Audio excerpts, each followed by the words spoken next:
El Ministerio Evangelístico Internacional Kedushá Santidad presenta los libros escritos por el Dr. David Diamond. El acontecer mundial y el fin de los tiempos en la profecía bíblica en Historia del Futuro. Porque para Dios el futuro es historia.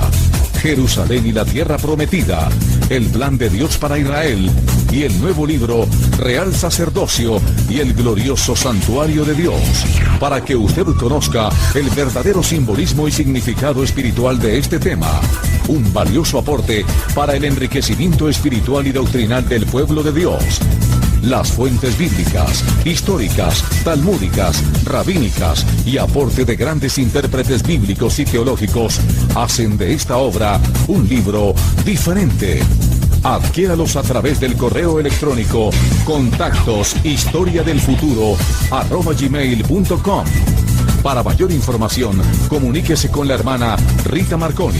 Teléfono convencional 00-593-231-33-203. Celular 00-593-984-64-2442.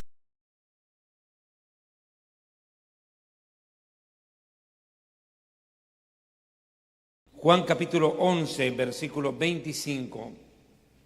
Juan 11, 25 es uno de los pasajes más contundentes al respecto.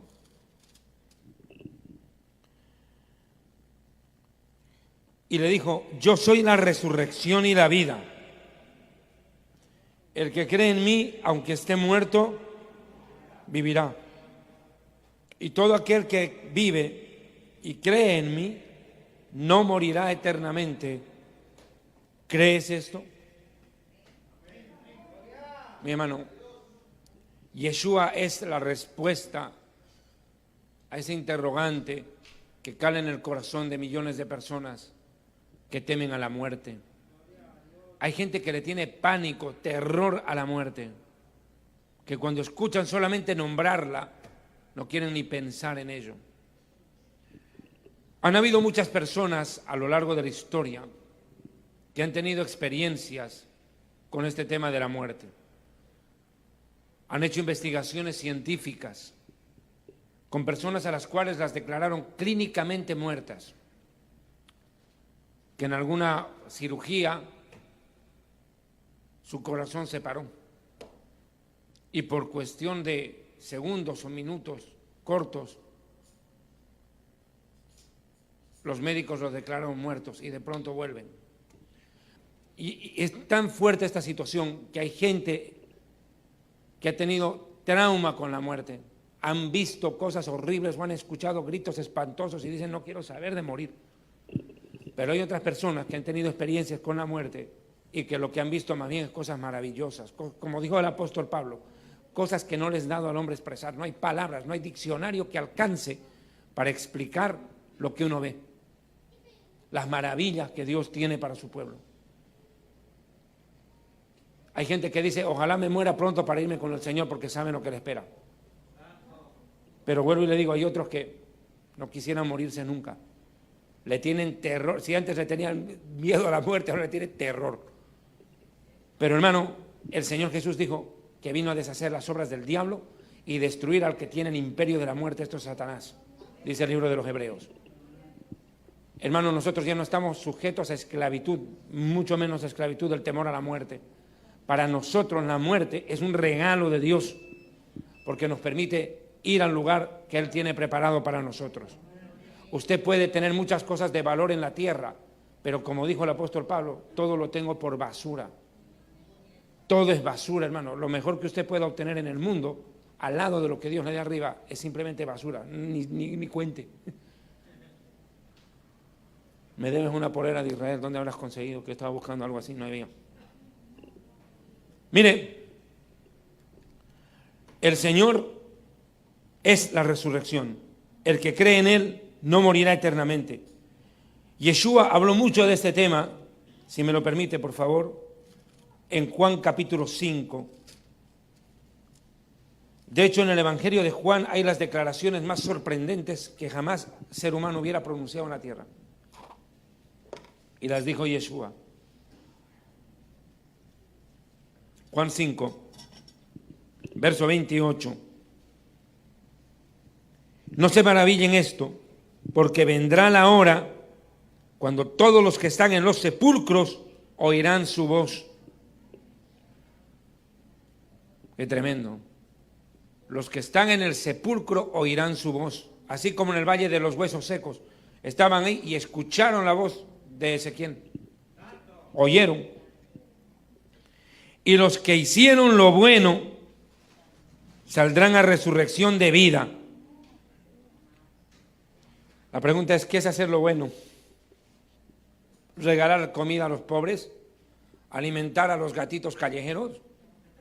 ¿Qué es hacer lo bueno? Esto es lo bueno y recto delante de Dios. Creed al Evangelio y serás salvo tú y tu casa.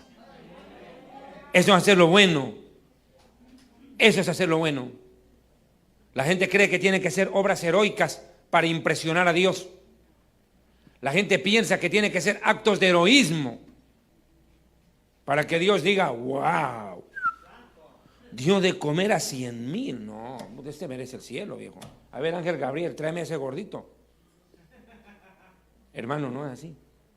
Nosotros no somos salvos por obra, para que nadie se jacte y diga, yo hice más que aquel, merezco el cielo. Para que nadie se gloríe, para que nadie se jacte. Somos salvos por la fe, por favor inmerecido, por gracia de Dios. Y esto no de vosotros, dice. Esto no es de ustedes, es un regalo de Dios. Lo bueno es creer al mensaje de la salvación. ¿Y cómo creerán si no hay quien les predique? ¿Y cómo predicarán si no son enviados? Cuán hermosos son los pies de aquellos que recorren el mundo predicando la paz. El que creyere será salvo. Eso es lo bueno. El que usted crea, obedezca. La palabra de Dios es contundente, hermano. No hay otra forma de hacer lo bueno delante de Dios que obedecer a la palabra y aceptar al Mesías como Señor y Salvador. No hay nada más bueno que eso. Aquellos que hicieron lo bueno, es decir, que creyeron, saldrán a resurrección de vida. Mas los que hicieron lo malo, que es lo peor que puede ser el ser humano, despreciar al Hijo de Dios. Todos los que me desprecian aman la muerte, dice Proverbios. Los que me desprecian aman la muerte. El que desprecia la dádiva de Dios, el regalo de Dios para la vida eterna a través de su Hijo, es como el tonto que se está ahogando en el mar y que ve el salvavidas y no le gusta el color del salvavidas y prefiere intentar nadar. Va a ahogarse por tonto. Tiene que ser muy tonto ese, ¿cierto? Se está ahogando, le mandan el salvavidas y dice, no me gusta ese color de salvavidas. Prefiero salir nadando. No me gusta. Mire, hermano, los que hicieron lo malo a su turno, ¿no? Saldrán a resurrección de condenación. Todos resucitarán en su momento, sí, en su momento, a su debido turno. En el arrebatamiento, los de la iglesia, los muertos en Cristo. En la segunda venida, los mártires del Señor durante la tribulación. Y en el fin del mundo, todos los inconversos resucitan para condenación. Juan capítulo 6. Juan capítulo 6, verso 39. 6:39. Y esta es la voluntad del Padre que me envió, que todo lo que me diere no pierda yo nada, sino que lo resucite en el día postrero. Que yo no pierda a nadie, dice. La voluntad del Señor del Padre es que Jesús no pierda a nadie. El deseo de Dios es que todos sean salvos. Y yo le resucitaré en el día postrero. Y esta es la voluntad del que me ha enviado, que todo aquel que ve al Hijo y cree en Él tenga vida eterna. Y yo le resucitaré en el día postrero. Esa es la voluntad del Padre. Que tengas vida eterna y seas resucitado entre los buenos, en resurrección para vida eterna. Verso 44. Ninguno puede venir a mí si el Padre que me envió no le trae. Y yo le resucitaré en el día postrero. ¿Quién es Él que tiene autoridad sobre la muerte? aquel que la venció, hermano. Estuve muerto y vivo para siempre, dice él. Versículo 54. El que come mi carne y bebe mi sangre, o sea, participa de la Santa Cena, tiene vida eterna. Y yo le resucitaré en el día postrero.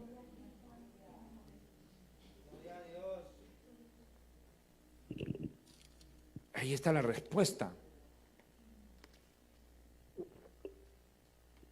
de Dios a la humanidad.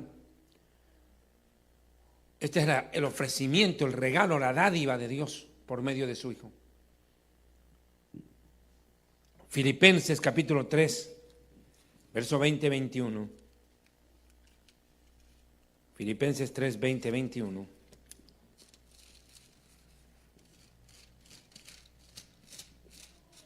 Tres, 20-21 dice algo. Mas nuestra ciudadanía está en el reino de los cielos, de donde también esperamos al Salvador, al Señor Jesucristo, el cual transformará, de eso voy a hablar más adelante, transformará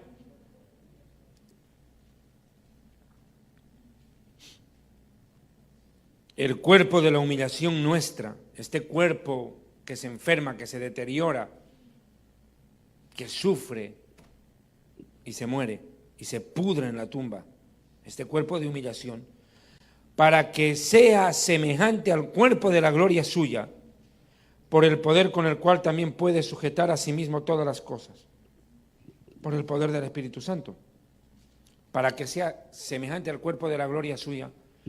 Hermano, cuando Yeshua resucitó, no tenía que golpear la pared para entrar a un lugar, traspasaba. No golpeaba la puerta, traspasaba la pared, traspasaba la materia. Yeshua tenía un cuerpo con consistencia, porque le dijo a Tomás, tócame, le dijo, pálpame. Y mete tu mano en mi costado y ve que yo mismo soy, le digo, no seas incrédulo. Tócame, le dijo, y cuando Tomás metió la mano, sintió, palpó. O sea que es un cuerpo con estructura ósea, pero glorificada. Pero un cuerpo que puede traspasar la materia terrenal. Un cuerpo que no se enferma,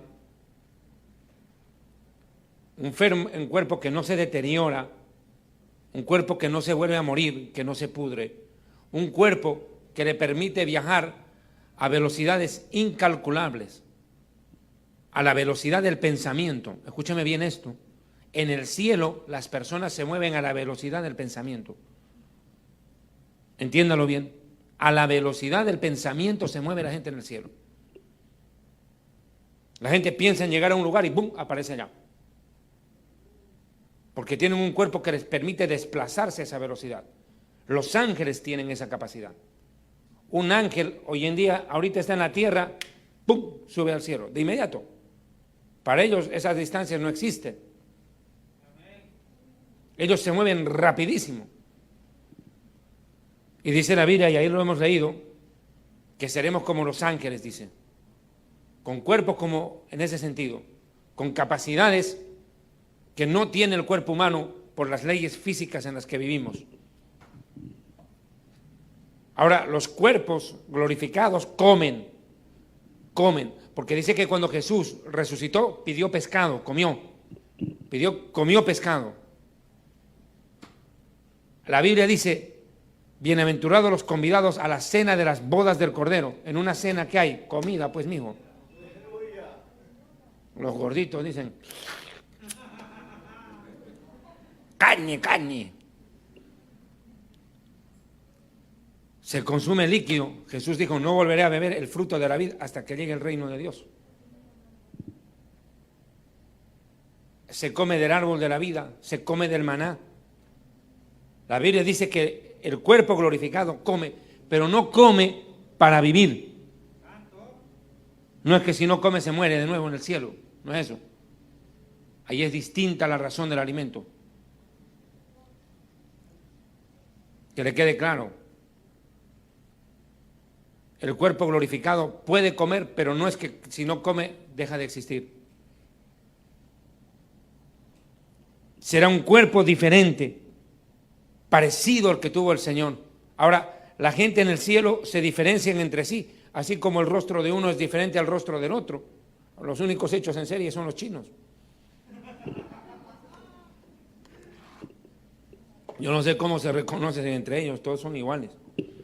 Y a veces veo 5 chinitos y digo, ¿y ahora cuál es Juan? O es que estoy viendo 5, al mismo 5 veces. Pero hermano, mire, todos tienen un cuerpo diferente, una apariencia diferente en el cielo. Se reconocen los unos a los otros. Escúchame, esto es importante. En el cielo se reconocen. Si tu padre, tu madre, tus hermanos, tu pastor ya está en la presencia de Dios, tú le vas a reconocer, Él te va a reconocer a ti. Porque hay algo, hermano, muy cierto entre lo que digo Shlomo, Salomón. Digo, has puesto eternidad en el corazón del hombre. Entonces, pero hermano, pero la Biblia dice que en el cielo todas las cosas pasaron, no hay nada, todo es hecho nuevo, nadie se acuerda del pasado. Hermano, el hombre en el cielo no se acuerda de lo malo de la tierra que lo haga sufrir, pero recuerda lo bueno. Recuerda lo bueno. Dice, este fue mi papá, esta fue mi mamá, esta fue mi abuela, este fue mi pastor que me predicó. Eso sí se acuerdan. En el cielo recuerdan lo bueno, lo que los haga felices. No se pueden acordar de lo que los hizo sufrir, porque volverían a sufrir allá. Van a reconocer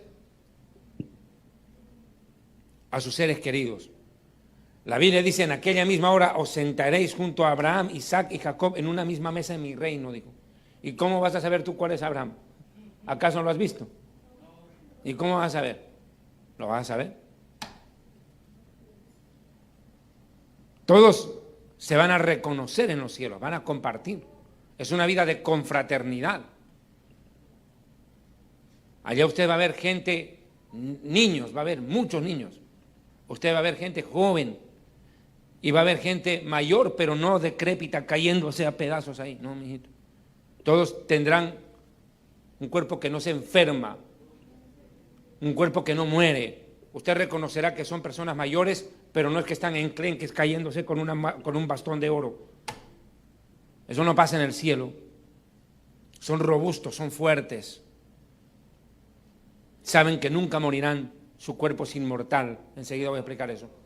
Así es el cuerpo que tiene Jesús. Y un cuerpo con esas mismas características, eso está diciendo, mire, transformará el cuerpo de la humillación nuestro para que sea semejante al de la gloria suya. Ahora, esto no quiere decir, como enseña la secta diabólica de los mormones, que después de la muerte nos convertimos en dioses. Nada que ver. Esa es una mentira del diablo. El que el hombre llegue a tener un cuerpo, el ser humano llegue a tener un cuerpo glorificado y viva en el cielo, no lo convierte en Dios. Así como Dios se hizo hombre y tuvo cuerpo humano en la tierra, el ser humano con cuerpo glorificado estará en el cielo, con un cuerpo glorificado. Pero no se vuelve Dios. Se le da un cuerpo para que pueda vivir en las condiciones que el cielo necesita. Un cuerpo con otras características. Ahora, esto es importante, hermano. Apocalipsis 1, 18. Apocalipsis capítulo 1, versículo 18. Desde el 17, cuando le vi, caí como muerto a sus pies. ¿Cómo será cuando tú lo veas, hermano? Y él puso su mano derecha sobre mí, diciéndome, no tengas miedo. Yo soy el primero y el último, el que vivo y estuve muerto, mas he aquí, gloria a Dios, que vivo por los siglos de los siglos. Amén.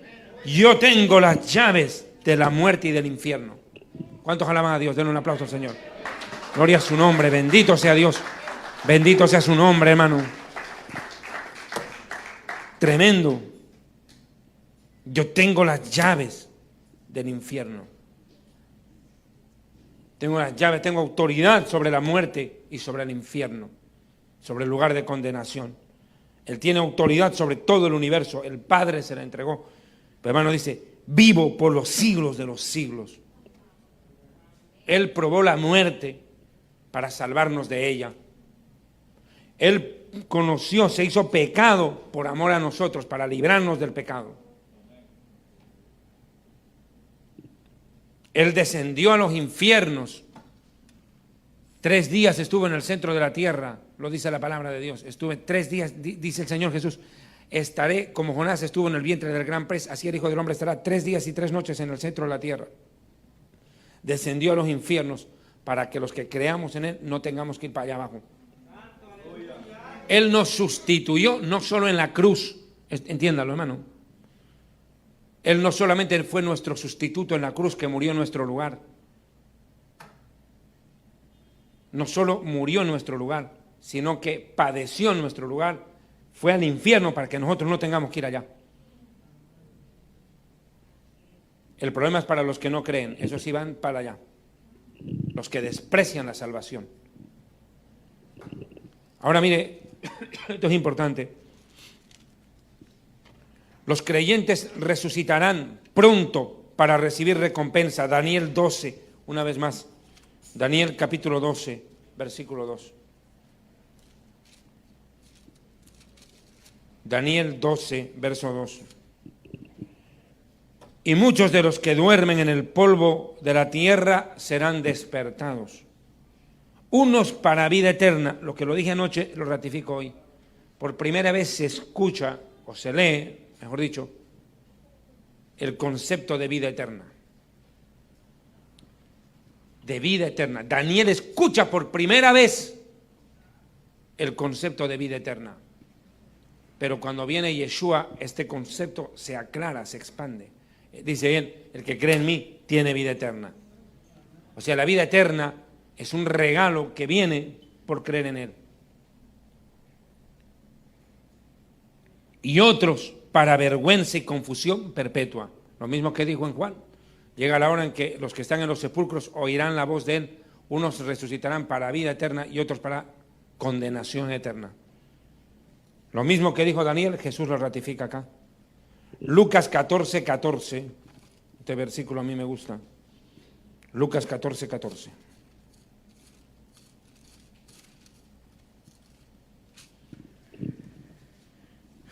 Desde el 13, mas cuando hagas banquete, llama a los pobres, a los mancos, a los cojos y a los ciegos, y serás bienaventurado, porque ellos no te pueden recompensar el favor, pero te será recompensado en la resurrección de los justos.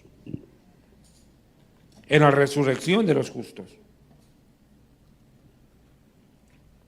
¿Cuándo es la resurrección de los justos? El día del arrebatamiento. La iglesia será recompensada y los creyentes serán premiados por sus acciones. Nosotros somos llamados a hacer lo correcto, no para salvarnos, sino como prueba de que somos salvos. Porque la fe sin obras es muerta, hermano. La gente del mundo hace cosas pensando que con eso va a ganarse el favor de Dios, que con eso va a obtener un mejor lugar en el cielo. Hace gente obras de caridad, son filántropos, donan su dinero y creen que con eso Dios va a decir, este cuate merece un buen lugar en el cielo. Hermano, si quiere ayudar a la gente, hágalo, pero no piense que con eso se va a salvar. Porque si usted cree que usted se puede salvar a sí mismo haciendo lo bueno, usted tiene que ser más bueno que Jesús. A ver si lo logra, pues. Usted tiene que ser más bueno que el Señor para poderse salvar a sí mismo. Y eso es imposible. Nosotros hacemos lo correcto porque el amor de Dios está en nuestro corazón. Y porque, hermano, somos llamados a hacerlo. Jesús lo dijo claramente en la parábola. Estuve enfermo, estuve preso y no me visitaron. Estuve enfermo y no me ayudaron. ¿Cuándo te vimos enfermo? ¿Cuándo te vimos preso? ¿Cuándo? ¿Y qué dice la Escritura? De cierto os digo que todo lo que hicieron ustedes por uno de estos pequeños, a mí me lo hicieron.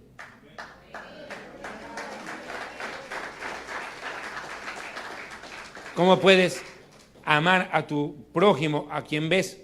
¿Cómo puedes amar a Dios, a quien no has visto, si no amas a tu prójimo, a quien ves? Sos un mentiroso, dice. ¿Está bien? La fe sin obras es muerta. Hay que obrar conforme a la fe que predicamos. No puede ser posible que un ateo sea más misericordioso que un hijo de Dios. Eso es lo que está diciendo. No puede ser que el ateo millonario haga obras de caridad, ayude a los demás, y los hermanos, teniendo, no cooperen. Por eso dice, la fe sin obras es muerta. Pero no crea que su obra lo hará más salvo que otro. Lo que sí será más recompensado de acuerdo a las obras que haga. Recompensa, pero el tema de salvación, no mezcle papas con yuca, hermano. Cada cosa en su lugar. La salvación no es por mérito, no es por heroísmo. La salvación es un regalo inmerecido, que tampoco es gratis, en el sentido como la gente lo toma, la salvación era, hermano, para él le costó la vida. Dio hasta su última gota de sangre en la cruz por amor a nosotros. Y como lo dije anoche, hermano, si usted fuera el único ser humano en la tierra, Jesús hubiera venido del cielo a morir por usted. Lo hubiera hecho, hermano, sin pensarlo dos veces. Me ratifico en lo que prediqué anoche. No crea que Dios dijo en el cielo, en la tierra son 4 pelagatos, hacerse hombre, ir a la tierra por 4. Aquí. Vámonos a Júpiter, que hay más marcianos que humanos. Imagínense si yo hubiera pensado eso, hermano. Pero así solo hubiera habido un ser humano en la tierra, Dios hubiera enviado a su Hijo para que ese humano se salve. Porque el humano es hecho imagen y semejanza de Dios. Y Dios no es que no ame a los ángeles. Dios ama más a los humanos. Hubiera escogido salvar a Satanás y a todos los demonios. Les hubiera presentado un plan de salvación a Satanás y a los demonios. Pero eligió presentar la salvación al hombre. Porque fue hecho a imagen y semejanza de Dios. Y la voluntad de Dios es que todo aquel que crea en Él sea salvo. Y la voluntad de Dios es que todos procedan al arrepentimiento. Que nadie se pierda. Hermano, mire, yo durante muchos años predicaba en las calles. Predicaba en las calles. Y de hecho, estos últimos mensajes que Dios me está dando, veo que tienen un tinte evangelístico. Es como que Dios me está haciendo retroceder mis pasos. Yo ahorita, más que enseñanza, estoy trayendo un mensaje en ese sentido. Yo me acuerdo, la primera vez que yo prediqué fue en la calle, no en una iglesia. Y tenía como que horas de convertido, hermano. Yo en esos días había conocido al Señor Jesús, se me había aparecido en sueño. Yo lo vi y me habló. Pero yo no conocía el Nuevo Testamento, Antiguo Testamento tenía idea. Pero del Nuevo, ni chicha ni limonada, hermano. Yo me acuerdo bien, al otro día les contaba cómo fue eso en mi primera prédica. Yo me fui a tomar un autobús, gracias, mijito. Ese día fui a tomar el autobús para regresar a mi casa. Era como las 7 de la noche. Yo venía caminando desde el Palacio de Gobierno de La Paz, ahí desde la Plaza Murillo hacia la Pérez Velasco, por la Comercio, calle Comercio. Estaba yendo a tomar el bus. Y de pronto escuché en la placita, en la Pérez Velasco, a los mismos evangelocos de siempre. Yo así les decía, evangelocos. Siempre, todos los días había un grupito de evangélicos repartiendo tratados, cantando, alabando todas las noches ahí. Yo me les burlaba a esos locos. Pero esta vez Dios había tocado mi corazón y yo quería escuchar lo que predicaban ellos. Esta vez en mi corazón, hermano, yo tenía tal sed que si a mí me hubieran puesto a escuchar 30 prédicas al día me era corto. Yo necesitaba alimentarme de la palabra de Dios. Deseaba, hermano, a mí no me cansaba de leer la Biblia, no me cansaba de orar. Y yo me acuerdo bien, yo llegué a ese lugar y a los evangelocos, a los que les miraba con rabia, ese momento les miraba con ternura y decía, qué valientes, cómo salen a predicar en las calles, wow, qué envidiable. Antes los quería, pero apalear. Para mí un evangélico, un testigo de Jehová y un católico era un perseguidor de judíos. Para mí ni saber.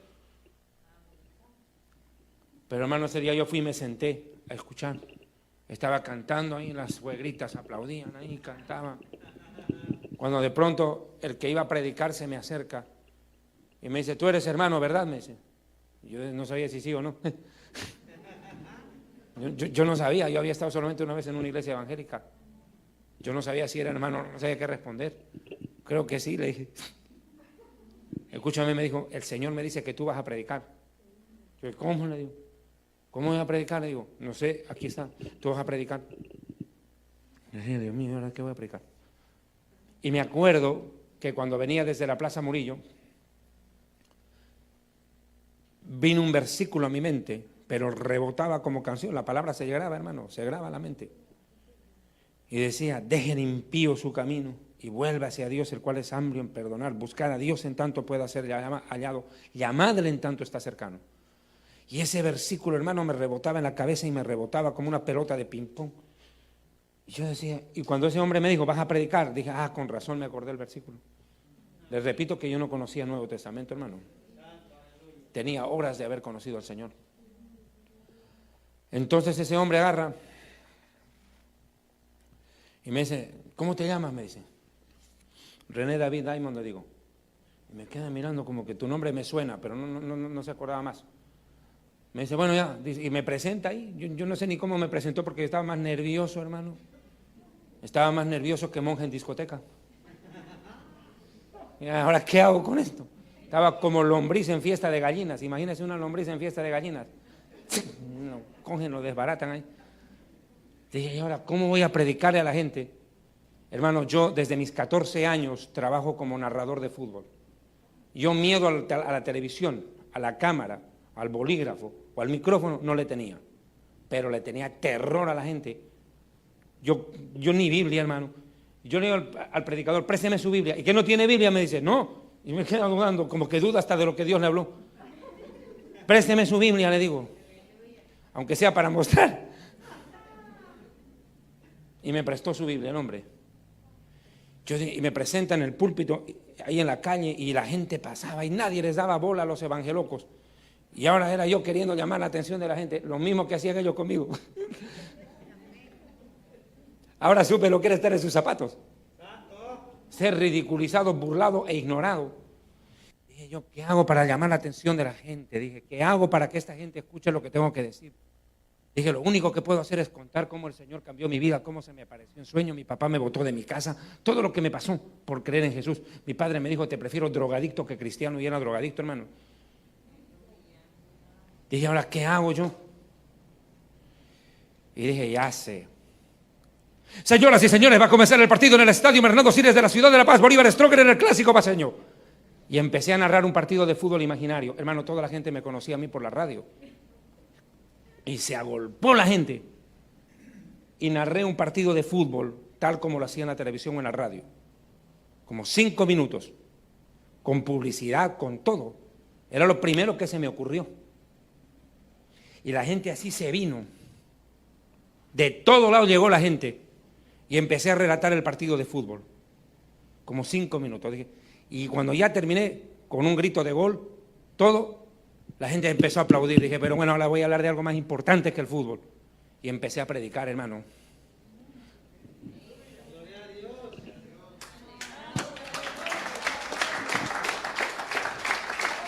Empecé a contar mi testimonio.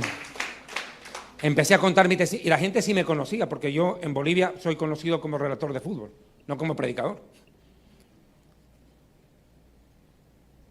Y empecé a contar mi testimonio, qué había pasado en mi vida en esos días. Hermano, cuando hice el llamado, dije, ¿alguien quiere recibir a ese Cristo que me salvó? Hermano, pasó por un montón la gente, hermano. Primera vez en mi vida que predicaba. Y fue en la calle.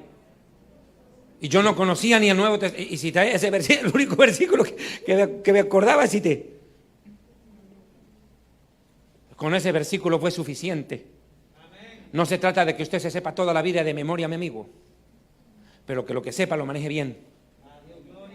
Porque un solo versículo en manos del Espíritu Santo, un bombazo contra el diablo. Eso es un bombazo. Porque el Evangelio es poder de Dios para todo aquel que cree, al judío primeramente y también al gentil. Poder de Dios. La palabra poder es dínamos, dinamita, bombazo de Dios. Yo no tuve que darme un sermón de 20, 30 versículos, con un solo versículo que sabía yo. Ese momento el Espíritu Santo se bastó con eso para tocar el corazón de esa gente. Así que usted gane almas desde el día en que conozca al Señor. No se calle, hermano, con un solo versículo Dios puede hacer mucho. Pero si usted es un ocioso que con 5 años en la iglesia solo sabe Juan 3:16, preocúpese, usted es un analfabeto espiritual, está más perdido. Esa gente es como mandarla a la guerra en calidad de médico y no tiene ni botiquín. ¿Para qué rayos sirve? Para nada, que sarna esa gente. Pregúntale a mi pastor, pregúntale a mi pastor. Y 10 años en la iglesia, la suegra, y no puede manejar un versículo. Terrible, hola. Mire, pero para chismear, ¡ja! Ahí sí conoce todo. No, ahí sí, mejor dicho, desenfunda la lengua y ¡la catapum! Mire, hermano, ahora quiero que vea un detalle que me parece clave.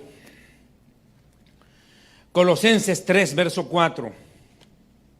Es que todavía estoy en la introducción porque ayer quedó como que a medias mi mensaje. Estoy tratando de reacomodarme. Colosenses versículo 3, verso 4.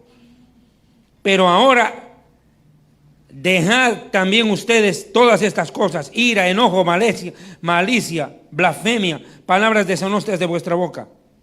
3:8, ¿cierto? El 4 era. Ya, yo me confundí. Cuando el Mesías vuestra vida se manifieste, entonces ustedes también seréis manifestados con Él en gloria, con cuerpo glorificado. Cuando Él se manifieste el día del arrebatamiento, con cuerpo glorificado, la iglesia también tendrá cuerpo glorificado para encontrarse con Él. Ahora mire, esto que le decía que serán semejantes a los ángeles, vea por favor Mateo 22, verso 30, retroceda. Mateo capítulo 22, versículo 30. Porque en la resurrección ni se casarán ni se darán en casamiento, sino que serán como los ángeles de Dios en el cielo. Lo que les dije, el cuerpo glorificado no necesita alimentarse para comer, porque si deja de comer se muere, no es eso. No es que tiene relaciones sexuales y que para tener relaciones sexuales en el cielo primero hay que casarse en el cielo, eso no existe. Olvídese, eso no es así. No confunda las cosas. Marcos 12, 25. Marcos 12, verso 25.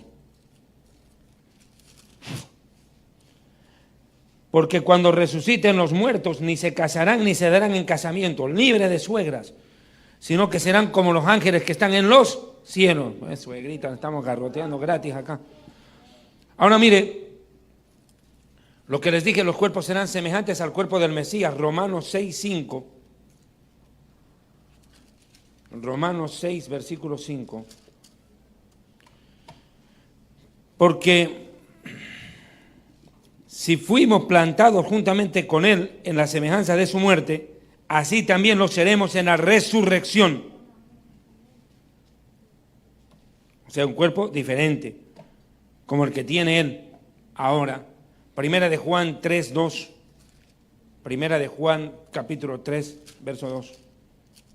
¿Dónde están, hombre? Amados, ahora somos hijos de Dios y aún no se ha manifestado lo que hemos de ser. Pero sabemos que cuando Él se manifieste, cuando aparezca en los cielos en el arrebatamiento, seremos semejantes a Él, porque le veremos tal como Él es. Hermano, muy pocos, tal vez no muchos, hemos tenido la oportunidad de ver al Señor alguna vez. ¿Quién alguna vez lo han visto al Señor? Levante la mano. ¿Quién aquí lo han visto alguna vez al Señor? ¿Usted lo vio alguna vez al Señor? En sueño, en visión. ¿Alguna vez alguno de ustedes? Hermano, su rostro no se le puede ver, pero es una luz impresionante y su voz es impresionante también.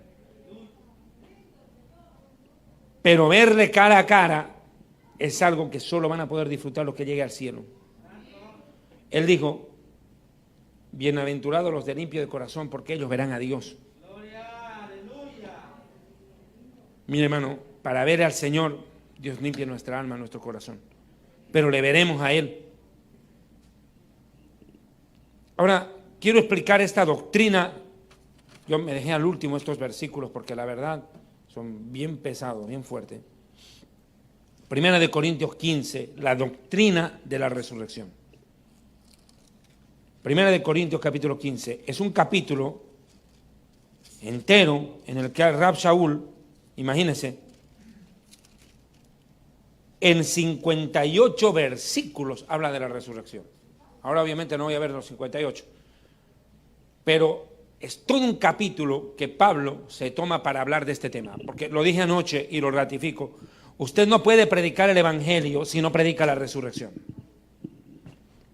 Como lo vimos anoche, Pablo predicó a los judíos que Jesús es el Mesías y la resurrección en él, y lo tuvieron por loco.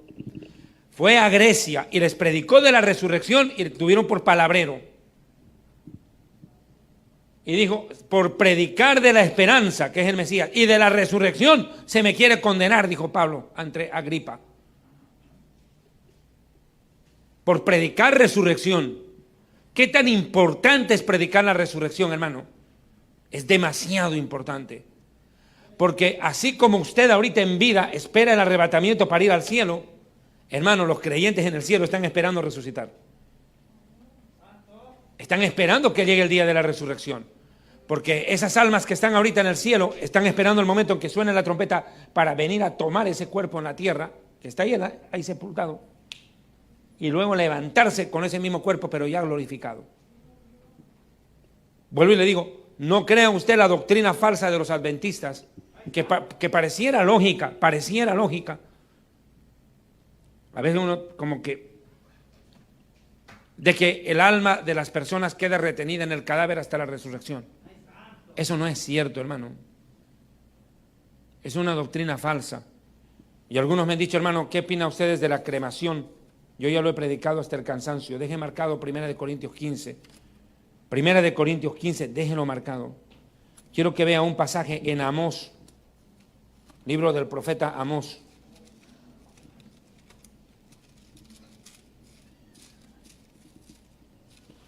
Daniel, Oseas, Joel, Amós, en ese orden. Capítulo 2, verso 1, Amós 2:1. Porque así ha dicho el Eterno, por 3 pecados de Moab y por el 4 no revocaré su castigo. Mire el cual había sido el pecado, porque quemó los huesos del rey de Edom hasta calcinarlos. Mire, estos días en los cuales la cremación cadavérica por el COVID se ha vuelto una ley. Mire, hermano, se puede entender que un avión está en el aire y explosiona en el aire el avión, obvio que van a quedar calcinados. Menos no se puede esperar. Pero aquí está hablando de alguien que deliberada y conscientemente perpetra la acción contra el cadáver de su prójimo, de cremarlo porque le da la gana de cremar. Ahora, no estamos diciendo, sería una irracionalidad, decir que por cremar cadáver, ese cadáver ya no va a poder resucitar, sería una locura. Para Dios, sepultado, hundido en el mar o cremado, igual Dios lo va a levantar. Denle un aplauso al Señor, lo va a levantar. Claro que sí lo va a levantar, porque para Dios nada es imposible. Él sabe cuáles son los átomos, las partículas, las moléculas de cada cadáver, cada hueso con cada hueso. Dios lo va a levantar. Eso para Dios ni siquiera es problema. Pero Dios nos manda a tener respeto por el prójimo, aun cuando esté muerto. El cadáver no es un juguete, no es un museo de exposición. Por ejemplo, a nosotros los judíos se nos enseña que el cadáver debe ser enterrado dentro de las 24 horas, salvo situaciones excepcionales, que sus familiares no estén ahí y se debe esperar. Pero por lo general, en el judaísmo, el cadáver se entierra de inmediato. Ahora, fíjese esto, hermano. 1 Corintios capítulo 15. Yo no sé si me puede prestar el cosito y me puedo bajar a predicar aquí, porque me siento más cómodo abajo. Perdone que lo moleste. Me queda más cerca, mucho más cómodo predicar. Aquí pongo. Gracias, Arcángel. Me tiene Arcángel aquí en la iglesia, jefe, ¿no sabía? Tiene su Arcángel ahí, su ayuco. Se dobla.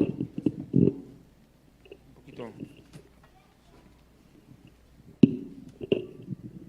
Eso, así se hace la cosa, compadre. Primera de Corintios capítulo 15. Mire, quiero tocar este punto de la resurrección. Versículo 35 creo que es, sí, en adelante. Pero alguno dirá, ¿cómo resucitarán los muertos? ¿Con qué cuerpo van a venir? Buena pregunta, ¿cierto? La pregunta está lógica. ¿Cómo será ver un cadáver que vuelve a la vida, resucitado? ¿Cómo va a ser eso? ¿Cómo es que van a aparecer? Pero a Pablo no le gustó la pregunta, mire lo que responde, necio. ¿No le gustó la pregunta a Pablo? Necio. Lo que tú siembras no se vivifica si no muere antes, entienda, le dice. ¿Cómo así? Aquí va a ser una analogía, más allá de que se haya enojado o no este cuate. Ha sido una analogía que me parece muy, muy buena, muy ilustrativa. Gracias, señora. La analogía es muy buena porque compara al cadáver con una semilla, un grano de trigo, de cebada.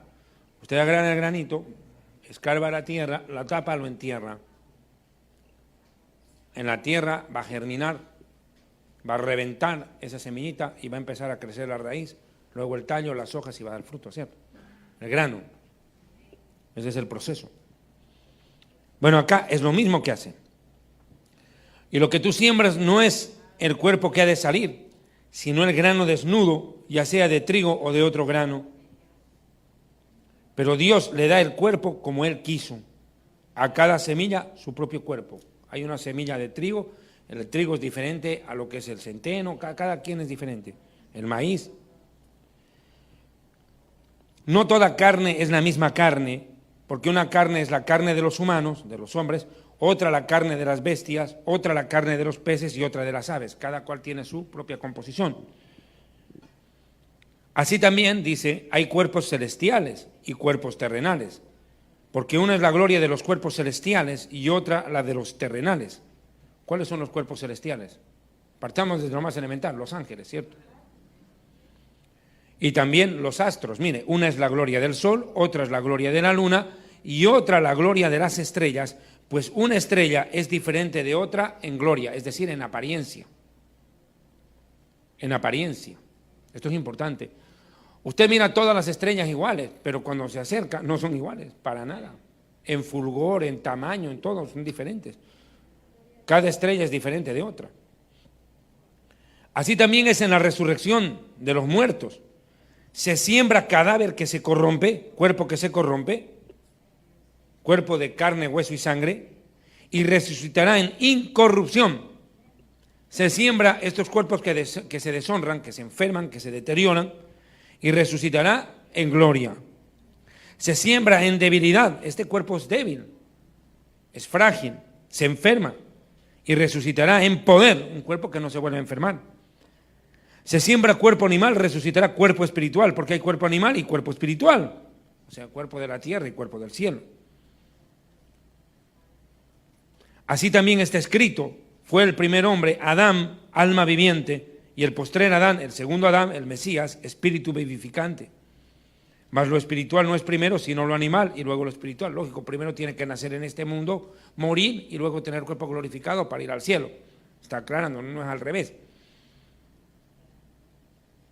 Cada cual el terrenal, tales los terrenales. Cual el celestial, tales también los celestiales. Acá esto explico. Como en el cuerpo de Adán y de Eva, como el que tenemos nosotros, pues. Carne, hueso, sangre, pestañas, pelos, dedos, pues, igual.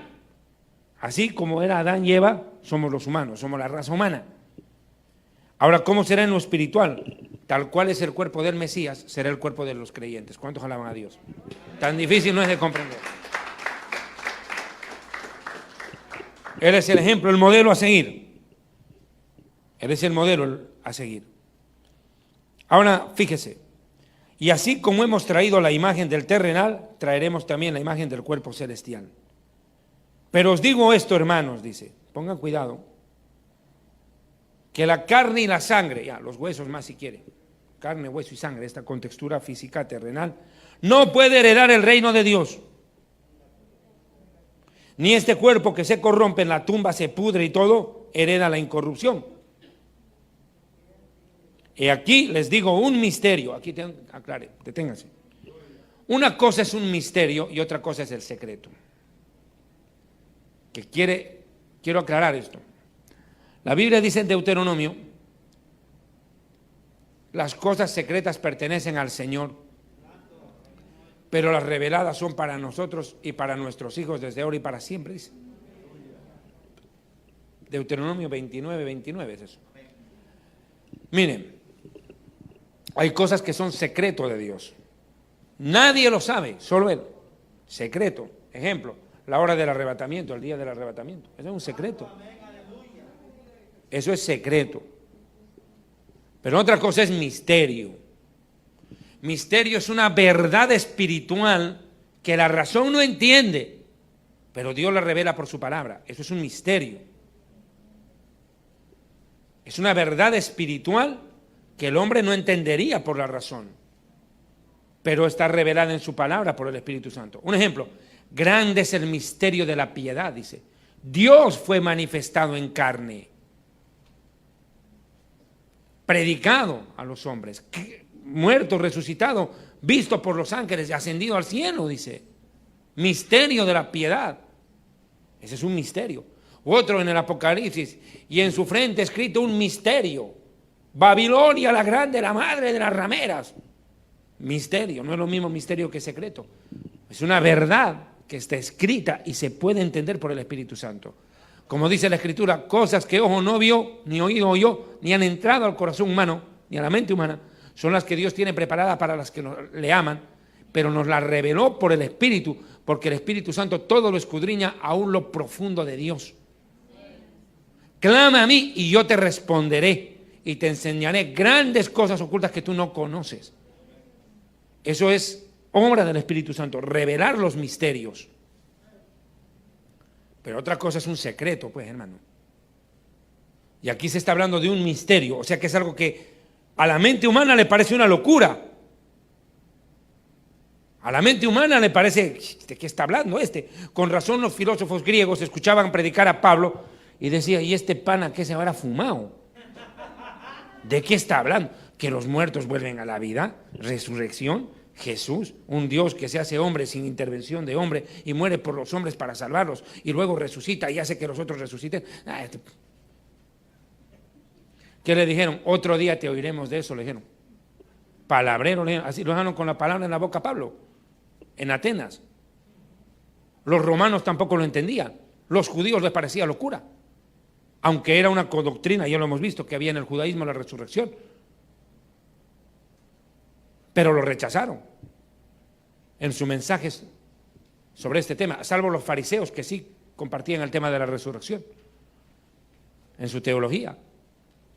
Pero quiero, por favor, que usted me entienda esto. Yo quiero pedirte un favor, Sonia, ayúdame en cacho. Quiero que este favor me hagas ahorita. Vení, por favor, coopérame. Dales una explicación un poquito sobre la teología saducea de la resurrección. Ayúdame un cachito. Shalom a todos. Los saduceos eran en la sociedad 2000 años atrás los príncipes, la clase alta de la sociedad. Ellos estaban aliados a los romanos y no creían en la resurrección, no creían en la mayoría de los libros de la Biblia, solamente creían en la Torá, los 5 libros de Moisés y nada más, eso era todo. Entonces todas las revelaciones proféticas que pasaron después de los 5 libros de Moisés, ellos no tenían entendimiento, ¿sí? Y ese era el problema, ¿sí? Y Yeshua les dijo, él siempre estaba discutiendo con ellos porque no creían en la resurrección. Y fíjense que qué es lo que Yeshua le dice a los saduceos, se dice así, ustedes están muy equivocados, porque nuestro Dios es el Dios de Abraham, Isaac y Jacobo. No es un Dios de los muertos, sino un Dios de los vivos. Amén.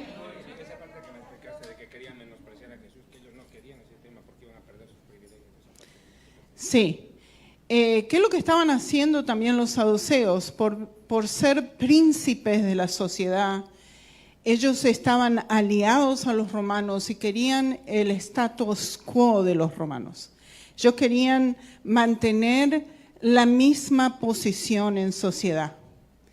¿Y qué es lo que pasaba? Yeshua vino, la gente lo adoraba a él como Mesías, le decían Hosanna, Hosanna, Hosanna, hijo de David, que es lo que significa Hosanna en hebreo, significa sálvanos, sálvanos, hijo de David. ¿Y qué es lo que la sociedad 2000 años atrás creía? Que Yeshua iba a venir a salvarlos de la opresión romana. Eso es lo que ellos querían. Eso es lo que ellos entendían de Mesías. O sea que para los saduceos, Yeshua era un peligro, una amenaza al status quo que ellos tenían con los romanos. ¿Me explico? ¿Ya? Y por supuesto, se cree el rey de los judíos. Acuérdense que esa fue la acusación que le dieron. ¿Sí? El Mesías en el entendimiento judío iba a ser el rey que iba a tomar poder. Eso es lo que ellos pensaban, ¿sí? Y Yeshua dijo, mi reino no es de este mundo, ¿sí? Yo no vine a tomar poder de los romanos, ¿ya?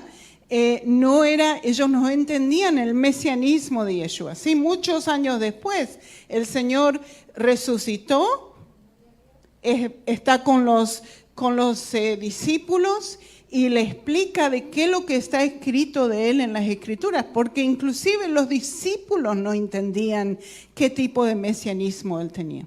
Y por supuesto, los saduceos, que no creían en la resurrección y tenían el entendimiento del Mesías como rey, lo veían como una amenaza total, ¿sí? Acuérdense lo que Caifás dijo, sí, preferible que él muera por el pueblo y no el pueblo por él. Él tenía miedo de los romanos, ¿sí? Pero fíjense que era profético, verdaderamente él murió por el pueblo. ¿Ves esto? Increíble, ¿no es cierto? Pero fíjense la confusión aquí que está pasando, ¿sí? Eventualmente los saduceos mandan a Yeshua a morir, con los gentiles, por supuesto, con los romanos, ¿sí? Y así pasó. Yeshua era una amenaza a ellos. Gracias, muy amable. Gracias. Que la teología saducea, como hemos visto anoche, era una teología que refutaba muchos principios de la fe porque se habían helenizado por completo. Habían adquirido mucho contacto con los griegos en ese sentido también. A ellos no les interesaba que Jesús resucite muertos, no les interesaba esa doctrina tampoco.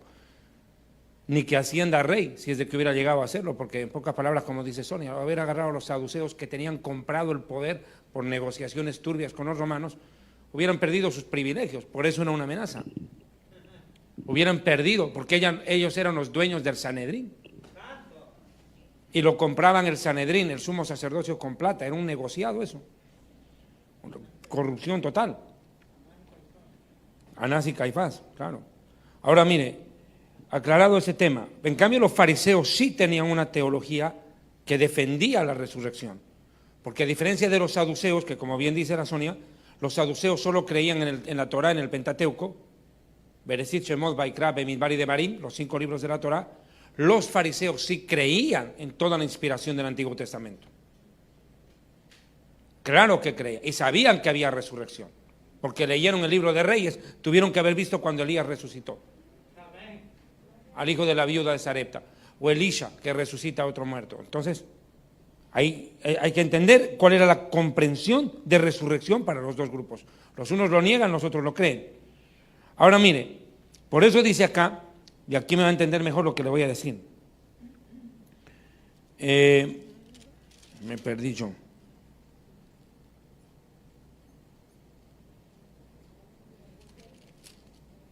Ya. Os misterio, verso 52. 51, perdón. Aquí os digo un misterio, dice.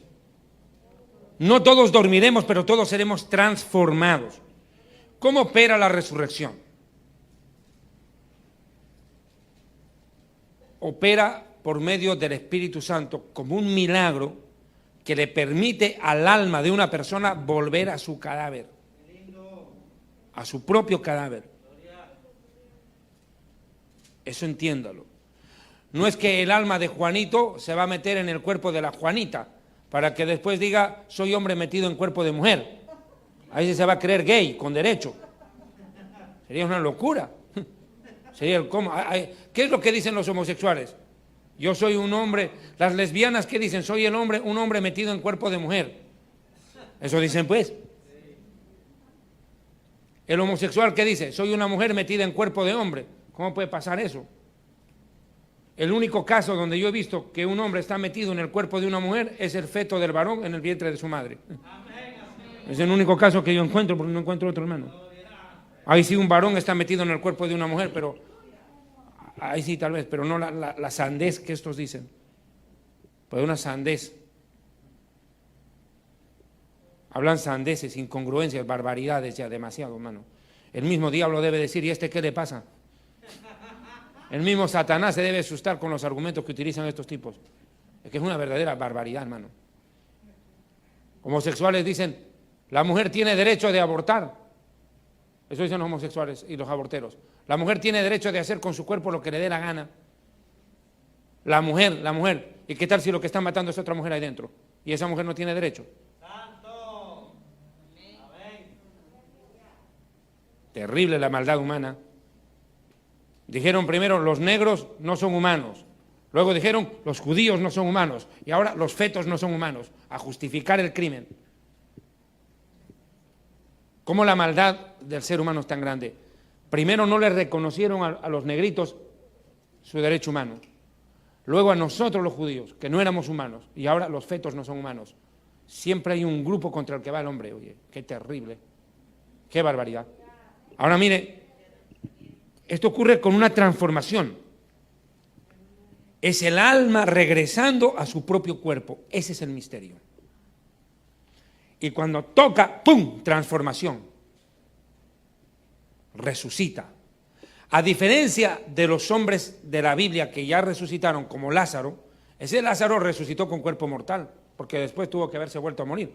Que yo sepa, Lázaro no está vivo. ¿Cierto? Sería insólito. Ese resucitó con un cuerpo mortal, para luego volverse a morir. Pero aquí estamos hablando de una resurrección definitiva.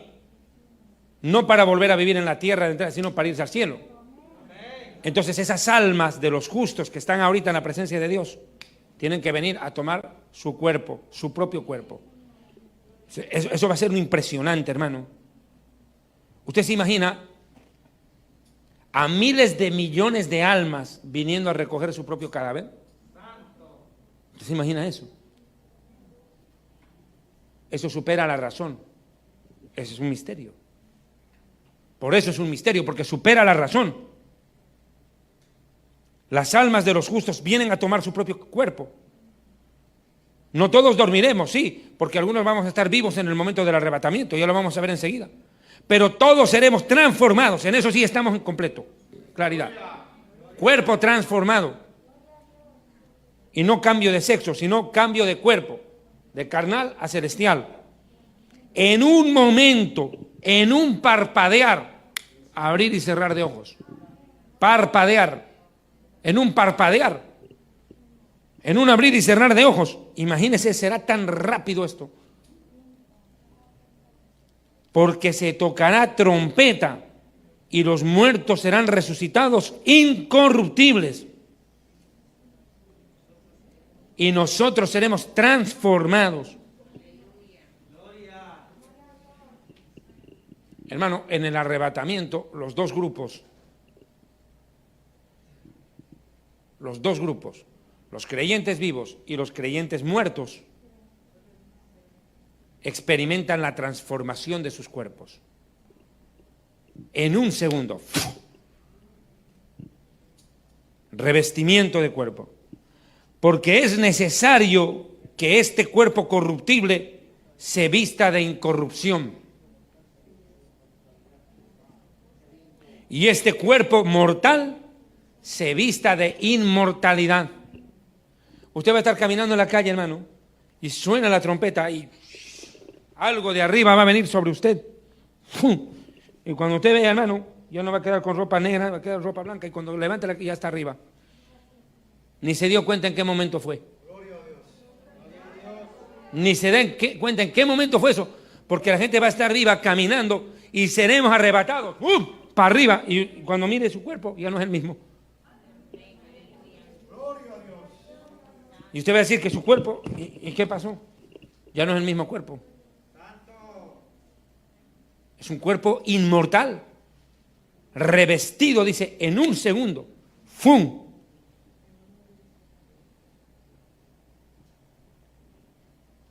Y cuando este cuerpo corruptible se haya vestido de incorrupción, o sea, no se va a volver a enfermar, no se va a corromper, no se va a podrir su cuerpo, y esto mortal se haya vestido de inmortalidad, entonces se cumplirá la palabra escrita: sórbida es la muerte en victoria. Den un aplauso al Señor, qué tremendo. ¿Dónde está esa palabra? Vea Oseas 13:14, alguien léamelo por favor. Oseas 13, verso 14, dice, se cumplirá la palabra. ¿Cuál palabra? Profecía de Oseas se va a cumplir. Oseas 13, verso 14, anoche lo leímos, pero quiero que alguien me lo lea por favor. Necesito que alguien lea Oseas 13, 14.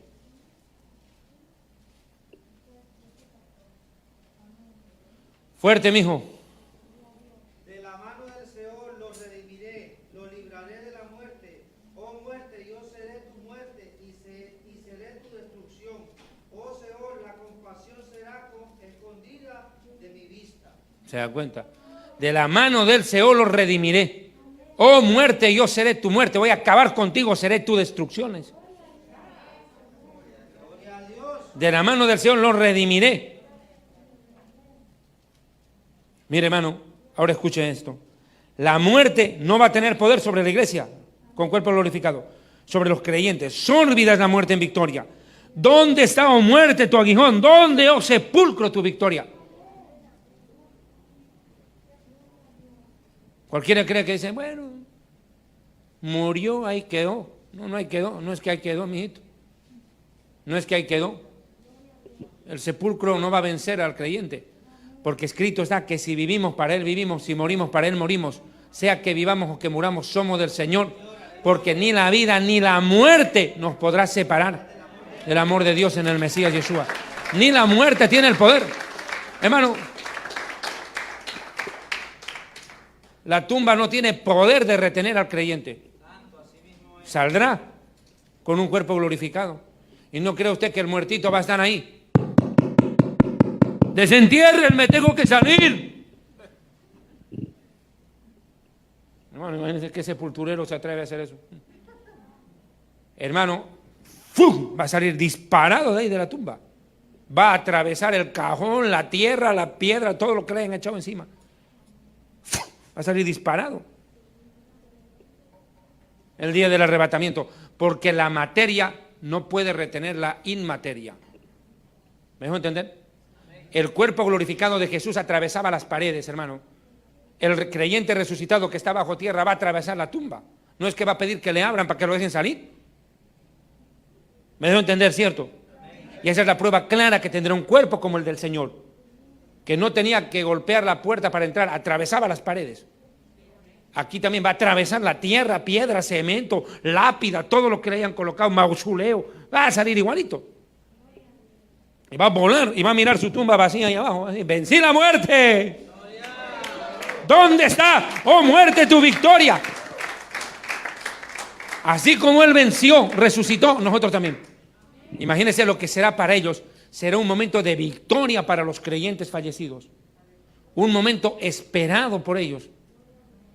Ellos también están esperando el arrebatamiento. Quieren tener cuerpo de gloria. ¿Dónde está, oh muerte, tu victoria? ¿Dónde está, oh sepulcro, tu victoria? Imagínese usted. Ahora, quiero que comprenda otro detalle que me parece también importantísimo sobre esto de la resurrección. Permítame un segundo, por favor.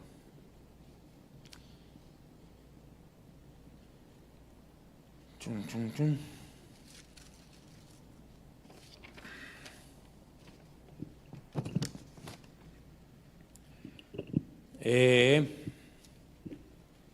Dame un cacho. Quiero que veamos, por favor, algunos ejemplos de resurrección. Habíamos visto. ¿Me está haciendo un favor? Se me fue la cita, yo no me he perdido, mano. ¿Dónde está el capítulo? ¿Alguien me coopera? El hijo de la tsunamita que Eliseo le resucita. ¿Me da ese versículo, pastor? Creo que... No, ese es el de Elías. Ese es el de Elías con la de Sarepta. No, hay otro milagro más. La tsunamita. Está en Reyes, pero no me acuerdo en cuál. Me olvidé anotar. Pero es en los días de Eliseo eso.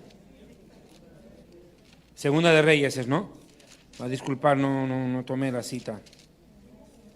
Suegritas, ustedes que saben tanta Biblia, ayuden.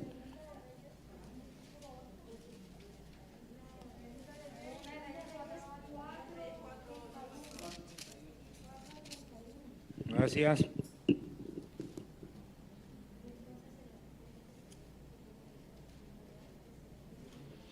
Segunda de Reyes 4, ¿estás seguro?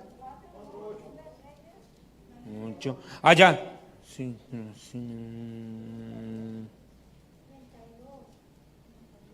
Claro, 18 en adelante, sí señora.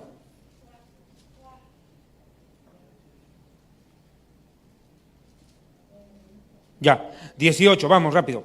Y el niño creció, bueno, desde el 17, mas una mujer concibió y dio a luz un hijo al año siguiente, en el tiempo en que Elisha le había profetizado. O sea, Elisha profetiza a esa mujer que tendría un hijo. Bueno, lo llegó a tener, profecía se cumplió y el niño creció. Pero aconteció un día que vino a su padre el niño, que estaba con los segadores, y dijo a su padre: ¡ay, mi cabeza, el niño, ¿verdad? Y el padre dijo al criado: llévalo ante su madre. Y habiéndole él tomado y traído a su madre, estuvo sentado en sus rodillas hasta el mediodía, y el niño se murió. Ella entonces subió y lo puso sobre la cama del varón de Dios, y cerrando la puerta se salió. Llamando luego a su marido le dijo: te ruego que envíes conmigo a alguno de los criados y una de las asnas, para que yo vaya corriendo ante el varón de Dios y regrese. Y él dijo: ¿para qué vas a verle hoy? No es una nueva ni día de reposo. Y ella respondió: Shalom, no molestes, corro. Y después de alistar el asna y al criado dijo: guía y anda, y no me hagas detener en el camino, sino cuando yo te lo dijere. Partió pues y vino al varón de Dios al monte Carmelo, y cuando el varón de Dios la vio de lejos, y a su criado Giesi le dijo: he aquí la tsunamita, te ruego vayas ahora corriendo a recibirle y le digas: ¿te va bien a ti? ¿Le va bien a tu marido y a tu hijo? Y ella dijo: bien. Luego que llegó a donde él estaba, el varón de Dios en el monte, se asió a sus pies y le dijo, se acercó Giesi para quitarla, pero el varón le dijo: déjala, porque su alma está en amargura, y el Señor me ha encubierto el motivo y no me lo ha revelado. Y ella le dijo: ¿pedí yo hijo a mi Señor? ¿No dije yo que no te burlaras de mí? Entonces dijo él a Giesi: ciñe tus lomos, toma mi báculo en tu mano y ve. Si alguno te encontrare, no lo saludes, si alguno te saludare, no le respondas, y pondrás mi báculo sobre el rostro del niño. Y dijo la madre del niño: vive el Eterno y vive tu alma, que no te dejaré. Bueno, vamos a ver el versículo, ¿dónde está? 33. Entrando él entonces, cerró la puerta tras ambos y oró al Señor. Después subió y se tendió sobre el niño, poniendo su boca sobre la boca de él, y sus ojos sobre sus ojos, y las manos sobre las manos suyas. Y se tendió sobre él, y el cuerpo del niño entró en calor. Volviendo luego, se paseó por la casa una y otra parte, y después subió y se tendió sobre él nuevamente, y el niño estornudó 7 veces y abrió sus ojos. Mi hermano, y entrando él a Giesi le dijo: llámala a esta tsunamita, y él la llamó, y entrando ella le dijo: toma a tu hijo. Mire, hay una resurrección. Hay una resurrección. Ese niño estaba muerto, el alma tuvo que regresar a él y volver. Ahora, lo que vimos ayer en Primera de Reyes, capítulo 17,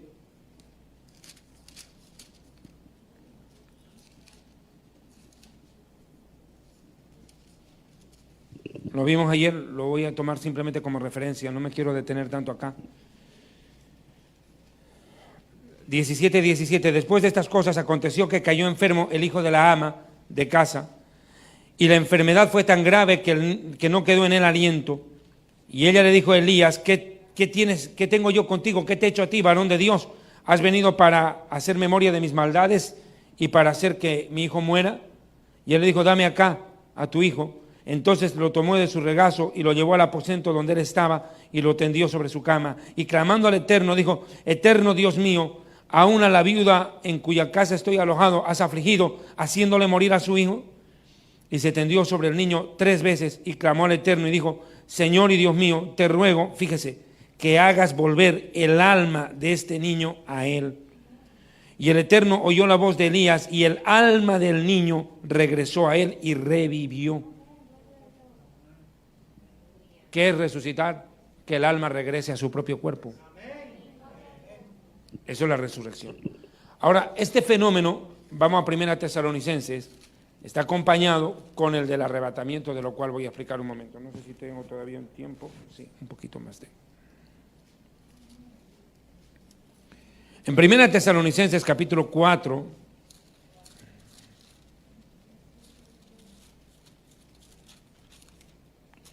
en 1 Tesalonicenses capítulo 4, verso 13, ya lo vi ayer, lo repito un momento, Pablo habla acerca de la necesidad que tiene la iglesia de no ignorar el tema de la vida después de la muerte. Porque, hermano, en todos los pueblos, en todas las culturas y religiones, siempre ha existido esa pregunta: ¿qué pasa cuando una persona se muere? ¿Se acabó todo ahí? ¿Qué va a pasar con ellos? Respuestas para todos los gustos y colores, pero aquí la Biblia da una respuesta a esto. Dice: tampoco queremos, hermanos, que ignoren acerca de los creyentes que han fallecido, que duermen, para que no se entristezcan como los otros que no tienen esperanza. Entristézcase, pero no como los demás.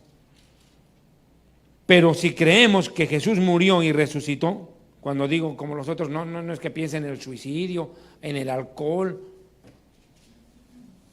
porque no puede superar la muerte de un familiar, a eso me refiero. Porque si creemos que Jesús murió y resucitó, así Dios traerá con Jesús a los que durmieron en él. Los traerá de la muerte. Por lo cual os decimos esto en palabra del Señor, que nosotros que vivimos, que habremos quedado hasta la venida del Señor, no nos adelantaremos a los que durmieron. Hoy día en la mañana un amigo nicaragüense, Ariel, que vive en Eslovaquia, me mandó una fotografía de un versículo de Tesalonicenses en una versión de Biblia muy antigua.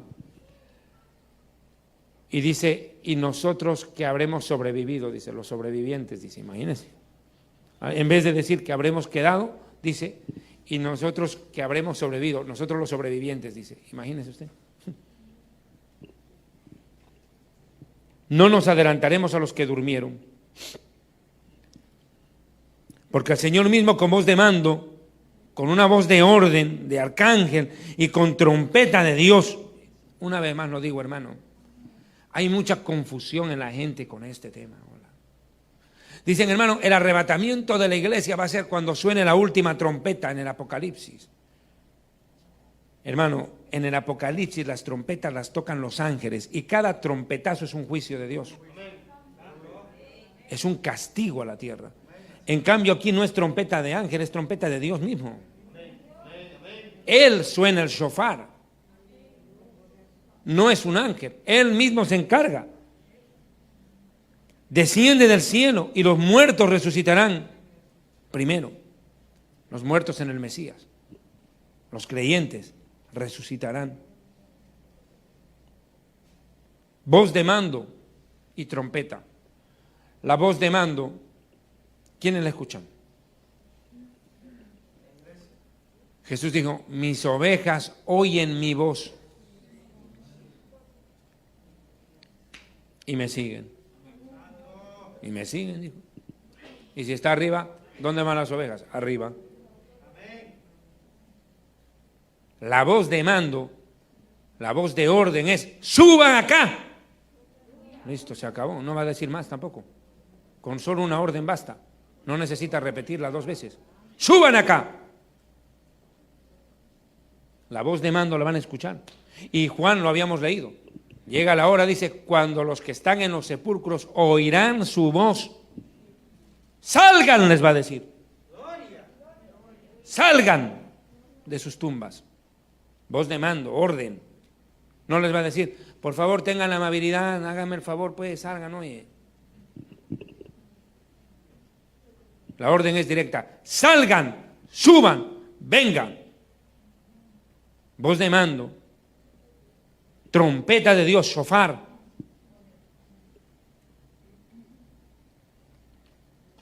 En el judaísmo, las fiestas de Israel están relacionadas con profecías bíblicas.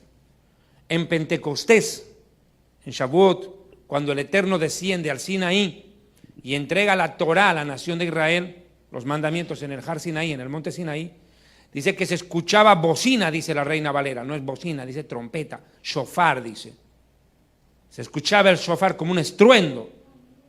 Y en las sinagogas judías, cuando llega Pentecostés, los rabinos hacen sonar el shofar, evocando al shofar, a la trompeta que sonó en el Sinaí. Esa se conoce como la primera trompeta, escuche, ese es su nombre, primera trompeta, la que sonó en el Sinaí, cuando Dios entrega la Torá.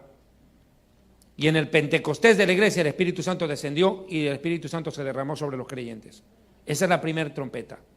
La final trompeta es otro shofar que suena en otra fiesta judía, en el Yom Teruah. Levítico 23:23 dice, harás fiesta al son de shofarim, trompetas.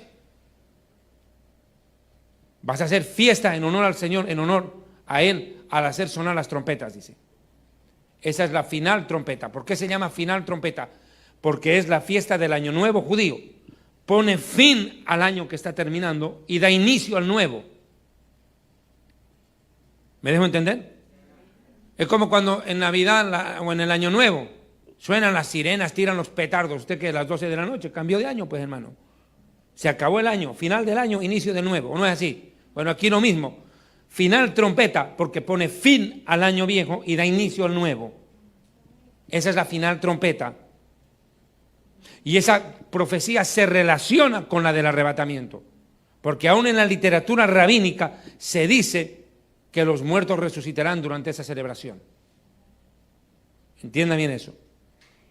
Y la gran trompeta, el shofar hagadol, que se llama en el judaísmo, la gran trompeta, es otro trompetazo que suena en las sinagogas 10 días después de esa fiesta, cuando el pueblo de Israel está en el Yom Kippur, en el día del perdón, día de expiación, cuando el sumo sacerdote una vez al año entraba al Santísimo.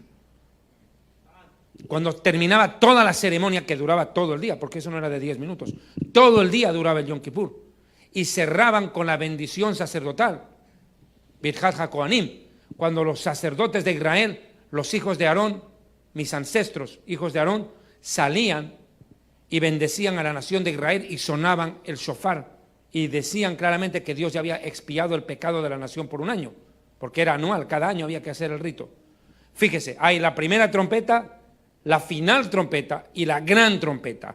Uno en Pentecostés, otra en el Año Nuevo judío o fiesta de las trompetas y otra en el Yom Kippur, que es obligatorio hacer sonar el shofar en esas 3 celebraciones. Es una obligación. Ahora, eso utiliza Pablo para ilustrar. Ahora quiero que me escuche esto.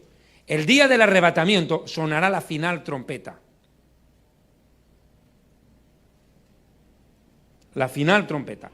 Y cuando Yeshua regrese a la tierra, suena la gran trompeta. Porque dice que cuando lo vean harán lamentación al verlo bajar a la tierra. ¿Y cuándo hay lamentación? En Yom Kippur, en el día del perdón.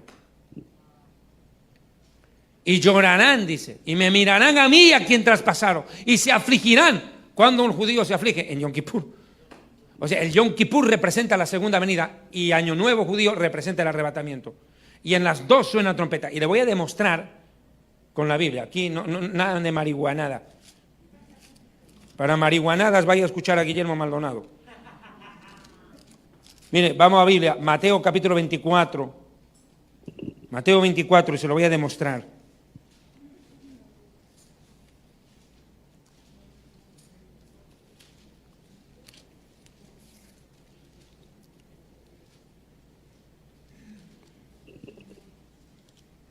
Permítame un segundo.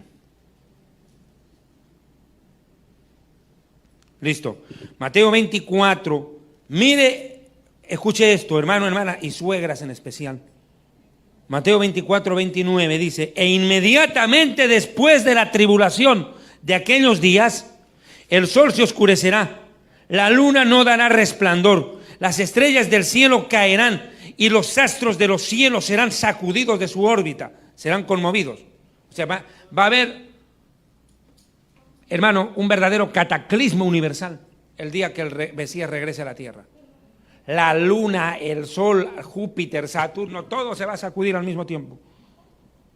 Por eso dice: haré estremecer los cielos y la tierra, dice. Entonces aparecerá la señal del Hijo del Hombre del cielo, y entonces lamentarán las tribus de la tierra, y verán al Hijo del Hombre viniendo sobre las nubes del cielo con poder y gran gloria. Y mire lo que viene a continuación: y enviará a sus ángeles, ahí sí a los ángeles, con gran shofar, gran trompeta. No dice final trompeta, dice gran trompeta. Eso es Kipur, día de la expiación. Y juntarán a sus escogidos de los cuatro vientos desde un extremo del cielo al otro. Ahora dirán uno: es que ese es el arrebatamiento. Ahí recién nos están juntando, cabezón. En el arrebatamiento el Señor recoge a la iglesia y se la lleva. En la segunda venida junta a los judíos que hayan sido dispersados por culpa del anticristo, que los va a corretear de nuevo. Los vuelve a juntar. Ahí dice gran trompeta. Y es cuando el sol se oscurece. Eso es el sexto sello del Apocalipsis. Vea Apocalipsis 6. Suegritas, busquen, para que vean que no me estoy inventando. Apocalipsis 6, vea usted, dice que el sol se oscurece, vea, 6:12 de Apocalipsis. Cuando abrió el sexto sello, aquí hubo un gran terremoto. El sol se puso negro como tela de luto, la luna se convirtió en toda color sangre, y las estrellas del cielo cayeron sobre la tierra como la higuera deja caer a los higos cuando es sacudida por un fuerte viento.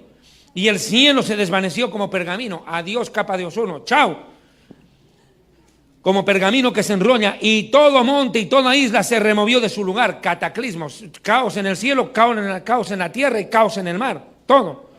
Y los reyes de la tierra y los ricos, capitanes poderosos y todo siervo, todo libre, se escondieron en las cuevas y entre las peñas de los montes y decían a las peñas y a los montes: caed sobre nosotros, aplástanos y escondednos del rostro de aquel que está sentado en el trono y de la ira del Cordero, porque el gran día de su ira ha llegado. ¿Y quién podrá estar en pie? ¿Cuándo es eso? Segunda venida.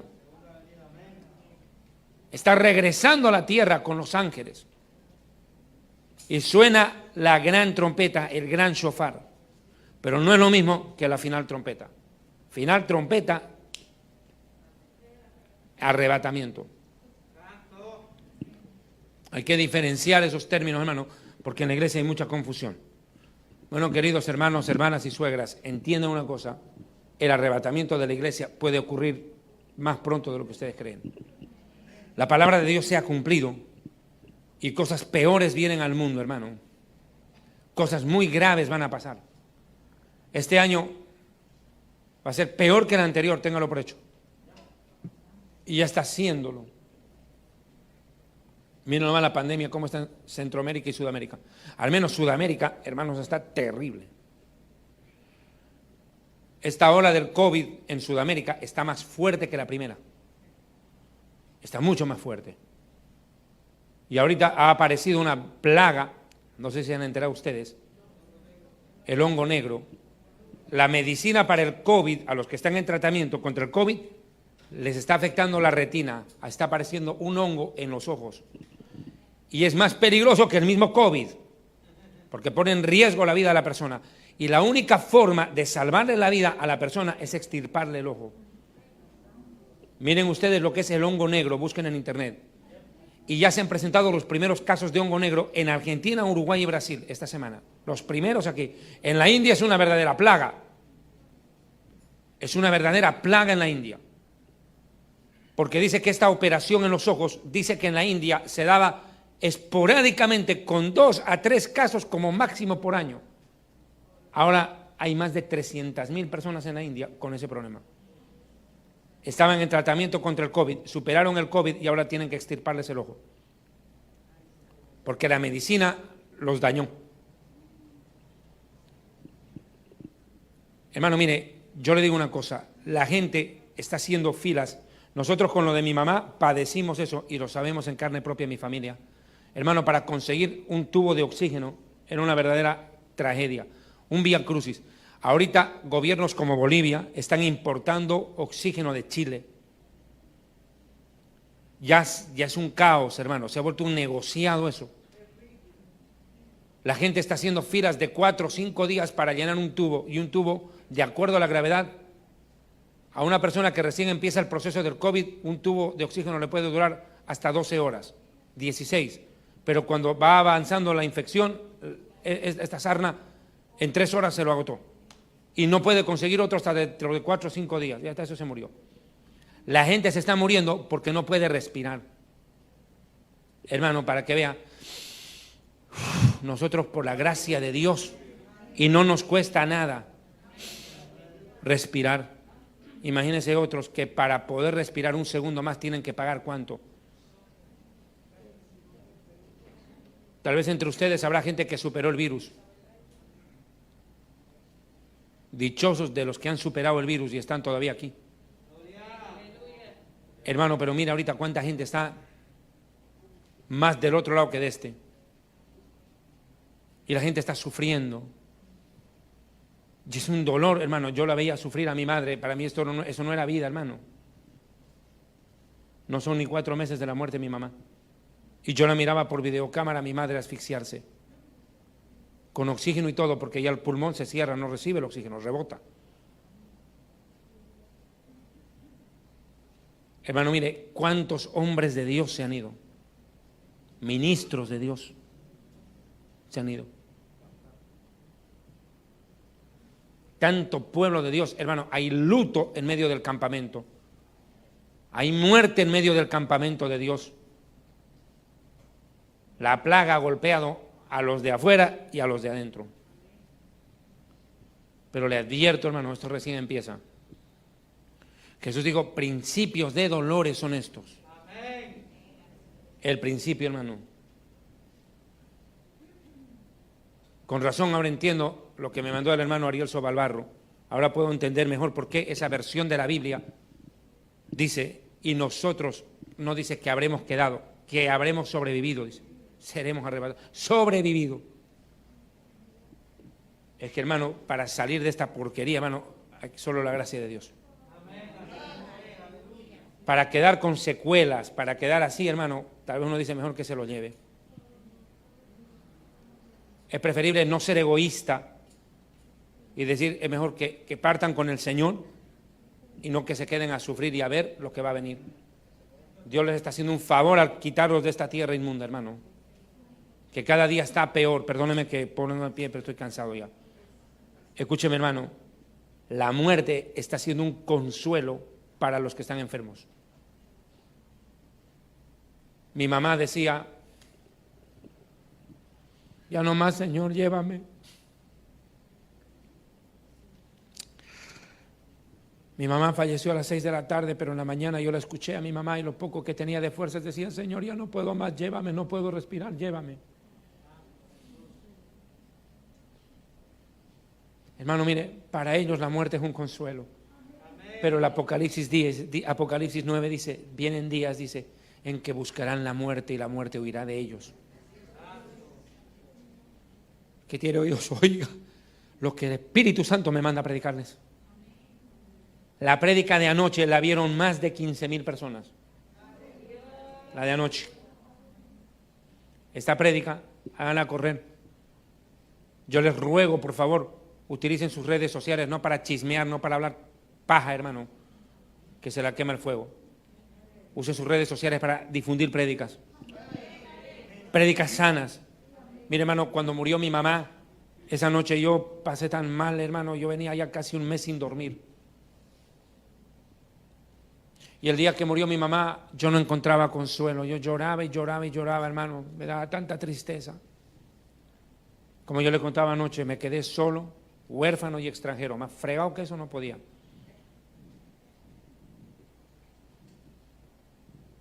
Y yo buscaba prédicas en YouTube que me dieran palabra, esperanza, consuelo. Cómo afrontar cuando un hermano muere, cuando un familiar muere. Una palabra en ese momento, necesitas una palabra de Dios, porque todo lo que te diga el hombre no hace nada, hermano.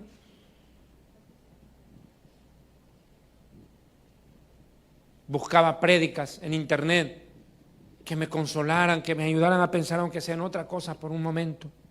Y no encontraba, brother.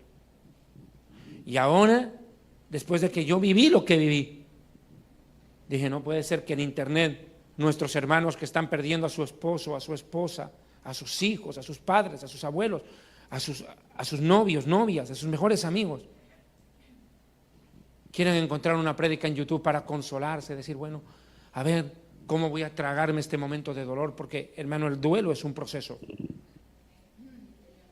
No puede ser que recurran al psicólogo en vez de escuchar la palabra de Dios.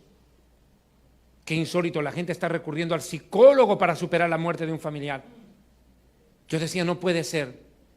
Y Dios me dijo, tú lo has vivido en carne propia, tú sabes lo que no es encontrar una palabra de consuelo, ahora tú vas a armar una prédica de ese tema. Y Dios me dio, hermano, yo le doy la gloria a Dios. Yo nunca pensé que esa prédica, ¿a dónde van los justos cuando mueren?, se iba a disparar tanto en YouTube. Se disparó, y es una prédica de más de 2 horas, y la gente me ha dicho, me la vi toda, y no solo una vez, porque, hermano, mi familiar se murió hace una semana. Y cuando me viene la tristeza, vuelvo a ver, aunque sea un pedazo de esa prédica, porque Dios me está diciendo que Él me va a visitar después de la muerte de mi familiar. Yo lo demostré bíblicamente. Cuando muere un familiar, el Señor te visita. Te va a visitar, Él mismo te va a visitar. Yo lo experimenté. Yo lo experimenté, hermano, porque esa noche no lograba dormir tantas noches. Y yo le dije, Señor, visítame, consuélame. Y a mitad de la noche, yo sentí la presencia de alguien en mi habitación. No podía abrir los ojos, intentaba, como que no podía, hermano. Pero supe que un ser vestido de blanco, yo podía verlo en el espíritu, un ser vestido de blanco, que no era ángel, era alguien con autoridad, caminó en mi habitación y dio la vuelta alrededor de la cama y colocó su mano sobre mi espalda.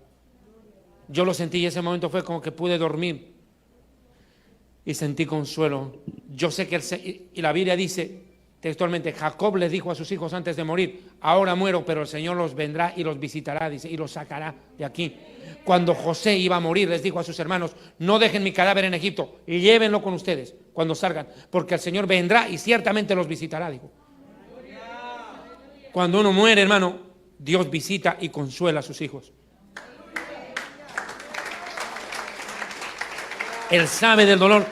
A veces la gente en la iglesia es bien burra, hermano. Yo no sé que si son burros o están endemoniados.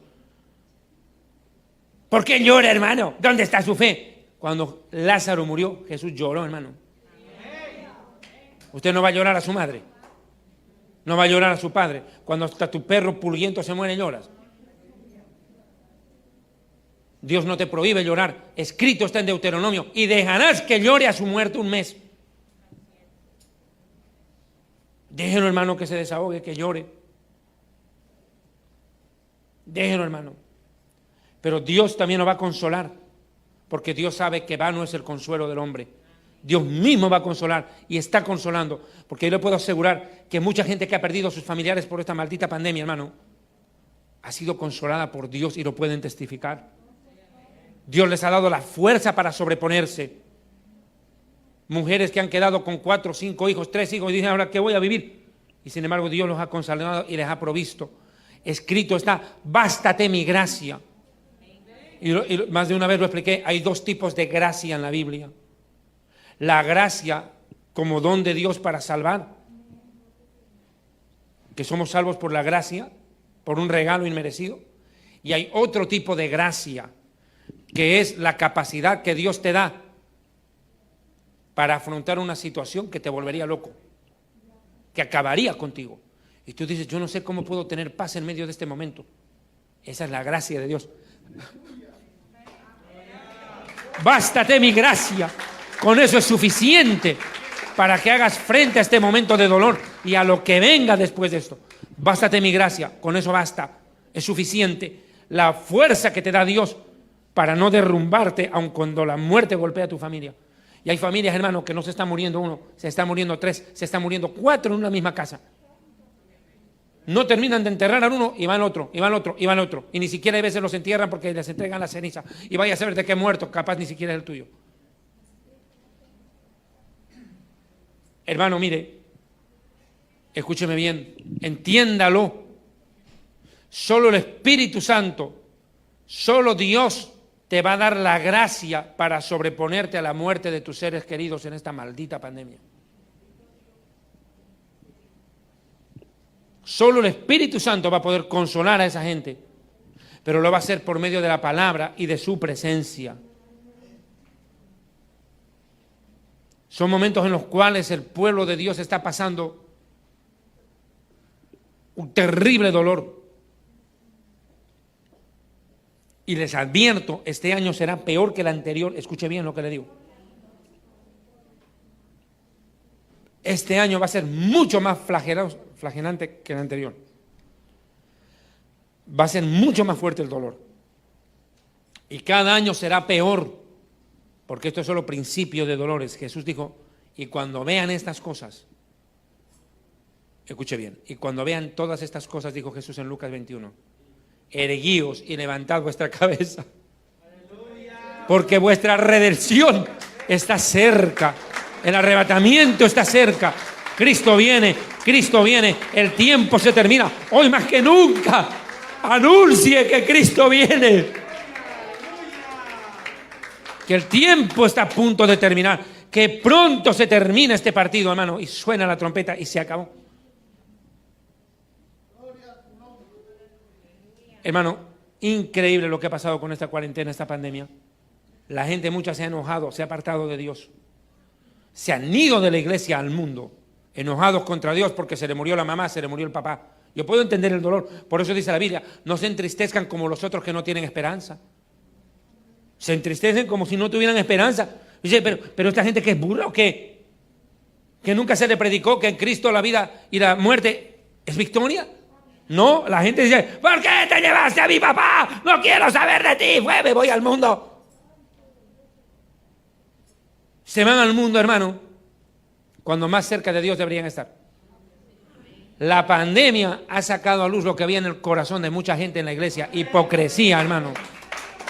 Hipocresía. Bueno, Señor, estaré contigo en las buenas y las malas. Viene la muerte y se enojan. Hermano, escúcheme. Mucha gente se ha ido al mundo y lo más tremendo, no va a tener tiempo de volver. No va a tener tiempo de volver a Dios. Eso es lo peor. Pase lo que pase, venga lo que venga, agárrese como garrapata de Dios, no se suelte. Apartados de mí, nada podéis hacer. Apartados de mí, nada podéis hacer. El que se aparta de mí se seca, dijo Jesús, y la rama seca sirve para echar al fuego que nunca se apaga. El que tiene oídos, oiga lo que dijo Jesús en Juan capítulo 15. Apartados de mí nada podéis hacer. Porque el que está apartado de mí no da fruto. Y árbol que no da fruto es cortado y echado al fuego que nunca se apaga. No se aparte de Dios. Agárrese más que nunca. Agárrese, hermano. Agárrese. ¿Lo puedo entender? Ahora tal vez tú sentirás frustración, dolor, tristeza de decir, mi familiar era inconverso, se murió, no quiso recibir al Señor, no le dio la gana de arrepentirse, ni porque estaba enfermo. Y te enojas contra Dios. ¿Por qué te enojas contra Dios, cabezón? La salvación es personal. Ni Dios puede obligarlo. Siendo Dios le dio libertad de decisión. ¡Ay, me siento culpable! ¿Por qué te vas a sentir culpable? ¿Tú lo has matado? Tal vez yo lo he contagiado. Igual si hubiera contagiado de otro o se hubiera resbalado en una cáscara de banana y se moría ahí mismo. Ese no es el tema. No te entristezcas como los que no tienen esperanza. No cargues un tronco, puedes llevar una rama, pero no un tronco. No vayas más allá de tus fuerzas, Dios no te dio esa prueba, es el diablo que te está oprimiendo. Es el diablo que te quiere desanimar. No des lugar al diablo, no des lugar a esos pensamientos en tu mente, repréndelos en el nombre de Jesús. Que escape el diablo, no tú. Ahora, ¿quién te garantiza a ti que esa persona no se salvó? Es que hermano estaba en terapia intensiva. Hermano, por eso les dije el otro día cuando yo prediqué ¿a dónde van los justos cuando mueren? Vea esa prédica y difúndala, hermano. Ayúdeme. Porque no es palabra mía, es palabra de Dios. Y es palabra que mucha gente necesita escuchar. Hermano, Dios, y esto es lo que tiene que orar la iglesia, oren, clamen, giman por esas almas, pidiéndole a Dios que el Espíritu Santo les recuerde, aún así intubados como están, porque no es que están muertos, están intubados pero no muertos todavía. Esos escuchan, sienten, piensan, recuerdan. Su cuerpo está adormecido, pero su mente no es que está dormida, brother. Que el Espíritu Santo les hable y les recuerde a esos rebeldes lo que escucharon en la iglesia o lo que se les predicó en la casa. Porque Cristo está en una sola palabra, tuya bastará para salvarme, una sola palabra. Y ninguno que invocare al Señor se perderá. Todo aquel que invocare al Señor será salvo, ninguno será defraudado. Esa gente, hermano, necesita que la palabra, ¡boom!, se le venga a la mente, aunque sea ahí, se acuerde y diga, Dios mío, sálvame, Jesucristo es mi Señor. Listo, venga para acá. Y lo va a recoger. Dios es fiel, Dios es leal. Entienda esto, hermano. Dios es fiel, Dios es leal. Lo que es imposible para los hombres es posible para Dios. Tú ya no puedes llegar. Escúchame, el Espíritu Santo me da palabra. Tú tal vez ya no puedes llegar a ver a tu familiar que está intubado en un hospital, no te dejan entrar, pero Dios sí entra. Nada lo detiene. Dios puede llegar donde tu familiar esté intubado, donde ni siquiera la enfermera llega porque no le importa ya. Porque se han vuelto tan indolentes que no les importa cómo mueren. No importa, la enfermera, el médico no va, tú no vas a llegar. Pero Dios llega, mi amigo, donde tú no puedes llegar. Y Dios mismo puede susurrar a sus oídos y decirle, arrepiéntete, confía en mí. Ahorita el problema no es si se sanan, el problema es si se salvan, mi amigo. Si se arrepienten. Y vuelvo y le digo, hermano, vuelvo y le digo y le repito, y todo aquel que invocare al Señor de corazón será salvo. Oren para que la palabra que ustedes les predicaron ¡fum!, emerge en sus mentes y sus corazones antes de dar su último respiro en la tierra. Ahora, retén tu salvación para que nadie tome tu corona. Retén lo que tienes para que nadie tome tu corona. Velad por vosotros mismos, dijo Jesús. Preocúpese por su salvación. Jesús dijo textualmente, velad y orad en todo tiempo, para que seáis tenidos por dignos de escapar de todas las cosas. No digo algunas, digo todas.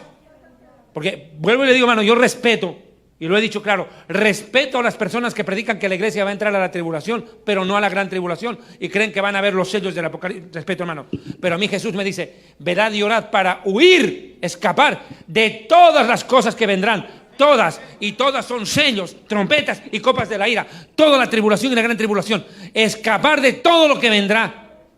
Todas las cosas que vendrán. Y estar en pie delante del Hijo del Hombre. Y cuando estas cosas comiencen a suceder, erguíos y levantad vuestra cabeza, porque el tiempo está cerca, cerca, cerca, cerca está el tiempo. Póngase de pie. Póngase de pie. Dios mío, Padre eterno, he predicado el mensaje que me has dado aquí. Bendice al pastor José Luis. Bendice a su familia, bendice, Dios mío, a cada hermano y hermana de esta congregación, bendice a los hermanos que han venido de visita, bendice a todas aquellas personas que están escuchando este mensaje de tu palabra. Ayúdalos, Dios mío, Padre eterno, Señor todopoderoso, Rey del universo, Rey de los vivos y de los muertos, Señor de toda criatura, Dios de toda la creación. Santo eres, bendito es tu nombre. Tú eres Señor sobre la vida y sobre la muerte, Dios arriba en el cielo, en la tierra y aún en las profundidades de la tierra. Dios de todo ser viviente, alabado sea tu nombre. Rey de los santos, ¿quién no te temerá? Justos y verdaderos son tus caminos. Tú eres fiel, eres leal, estás al lado nuestro, aunque todos nos den la espalda. Tú estás al lado nuestro porque tú no puedes negarte a ti mismo, porque tú eres leal, eres fiel. Exaltamos tu nombre, te bendecimos, te adoramos. Santo, fiel y verdadero. Tú me has dado estas prédicas para que sean de consuelo de tu pueblo, porque cuando yo necesité consuelo, Señor, solo de ti lo recibí, porque ni siquiera en el internet habían, no sabe qué le digo, discúlpeme, habían prédicas para atacar a un predicador sana doctrina a otro, para echar, pero no había palabra de Dios, hermano. Por eso dice Amós, correrán de aquí para allá buscando comida y no pan, sino palabra de Dios no van a encontrar. Dios mío, yo te ruego, por favor, por esas personas que están enfermas, intubadas. Este momento, Señor, oramos por aquellas personas que están intubados, por aquellos que están enfrentando recién el virus y que tú ya has determinado que morirán. Señor, y ellos todavía no lo saben. Padre Santo, recuérdales tu palabra para que en esas horas que van a venir en sus vidas se arrepienten, se pongan a cuentas contigo y en el momento en el cual partan de este mundo, partan a tu presencia y no se pierdan eternamente. Dios mío, Santo del cielo, oramos porque esta predicación corra, Dios mío, esta enseñanza corra, para que miles de personas, Dios mío, que ya tú vas a llamar a tu presencia porque así lo has determinado, porque para el hombre es un secreto el día de su muerte, pero tú lo conoces todo. Y tú sabes que esas personas morirán en esta semana, la siguiente, en este año. Tú ya tienes determinado a quiénes vas a recoger de la tierra. Señor, tú vayas hablando a sus corazones y que afirmen su fe, porque tu palabra es clara, Señor. Tú le dijiste a Ezequías, pon en orden tu casa porque vas a morir. Pon en orden tu casa porque no vivirás. Morirás. Mucha gente, hermano, va a partir con el Señor. O bueno, el Señor quiere que partas con Él, pero que vas a morir, vas a morir. No se te será alargada la existencia en la tierra este año. Así que ponte a cuenta, hermano. Nadie tiene la vida comprada ni por un segundo. Si los ricos pudieran pagar a los pobres para que los pobres mueran en lugar de ellos, no habrían pobres. Se transferiría todo al revés. Decía Tevi el lechero, ¿se acuerda? En el violinista en el tejado. Si los ricos pudieran pagar a los pobres para que ellos mueran en su lugar, todos saldrían de la pobreza. Como si eso se arreglara. Pero nadie puede comprar un segundo de vida a Dios. Le voy a repetir el versículo que leí ayer. Le voy a leer otra vez ese versículo del libro de Job. Tú has determinado la duración de nuestra vida. Tú sabes cuántos meses viviremos y no se nos concederá ni un minuto más. Job 14:5. Nadie vive un segundo más en la tierra. Tú respiras hasta que Dios cerró el pulmón. Y ya no más. Ahora, ¿a dónde quieres ir a pasar la eternidad? Ya te he demostrado que hay resurrección, que los impíos resucitarán en el día del juicio final. Por eso dice el Apocalipsis al final, y vi a los muertos de pie delante de Dios. Muertos los llama. No los llama los que duermen, los llama los muertos, porque ellos vienen de haber muerto por primera vez, se fueron para el infierno, ahora les espera la segunda muerte, van para el lago de fuego. Ahí van a resucitar los injustos en el día del juicio final. Y vi a los muertos. La gente que se va al infierno sufrirá en el lago de fuego mientras Dios exista. Y como Dios existirá para siempre irán a tormento eterno. Piense bien, mi amigo. Escuche bien lo que le estoy diciendo. La gente que va al lago de fuego sufrirá mientras Dios exista. Esto no es chiste, mi amigo. Porque el ser humano es eterno. Decide dónde quiere ir a la eternidad. A condenación y sufrimiento o a la presencia de Dios, donde hay delicias a su diestra y plenitud de gozo. Padre, he predicado tu palabra. He cumplido. El Ministerio Evangelístico Internacional Kedushá Santidad presenta los libros escritos por el Dr. David Diamond. El acontecer mundial y el fin de los tiempos en la profecía bíblica en historia del futuro. Porque para Dios el futuro es historia. Jerusalén y la tierra prometida, el plan de Dios para Israel y el nuevo libro Real Sacerdocio y el glorioso santuario de Dios, para que usted conozca el verdadero simbolismo y significado espiritual de este tema. Un valioso aporte para el enriquecimiento espiritual y doctrinal del pueblo de Dios. las fuentes bíblicas, históricas, talmúdicas, rabínicas y aporte de grandes intérpretes bíblicos y teológicos hacen de esta obra un libro diferente. Adquiéralos a través del correo electrónico contactos@historiadelfuturo@gmail.com.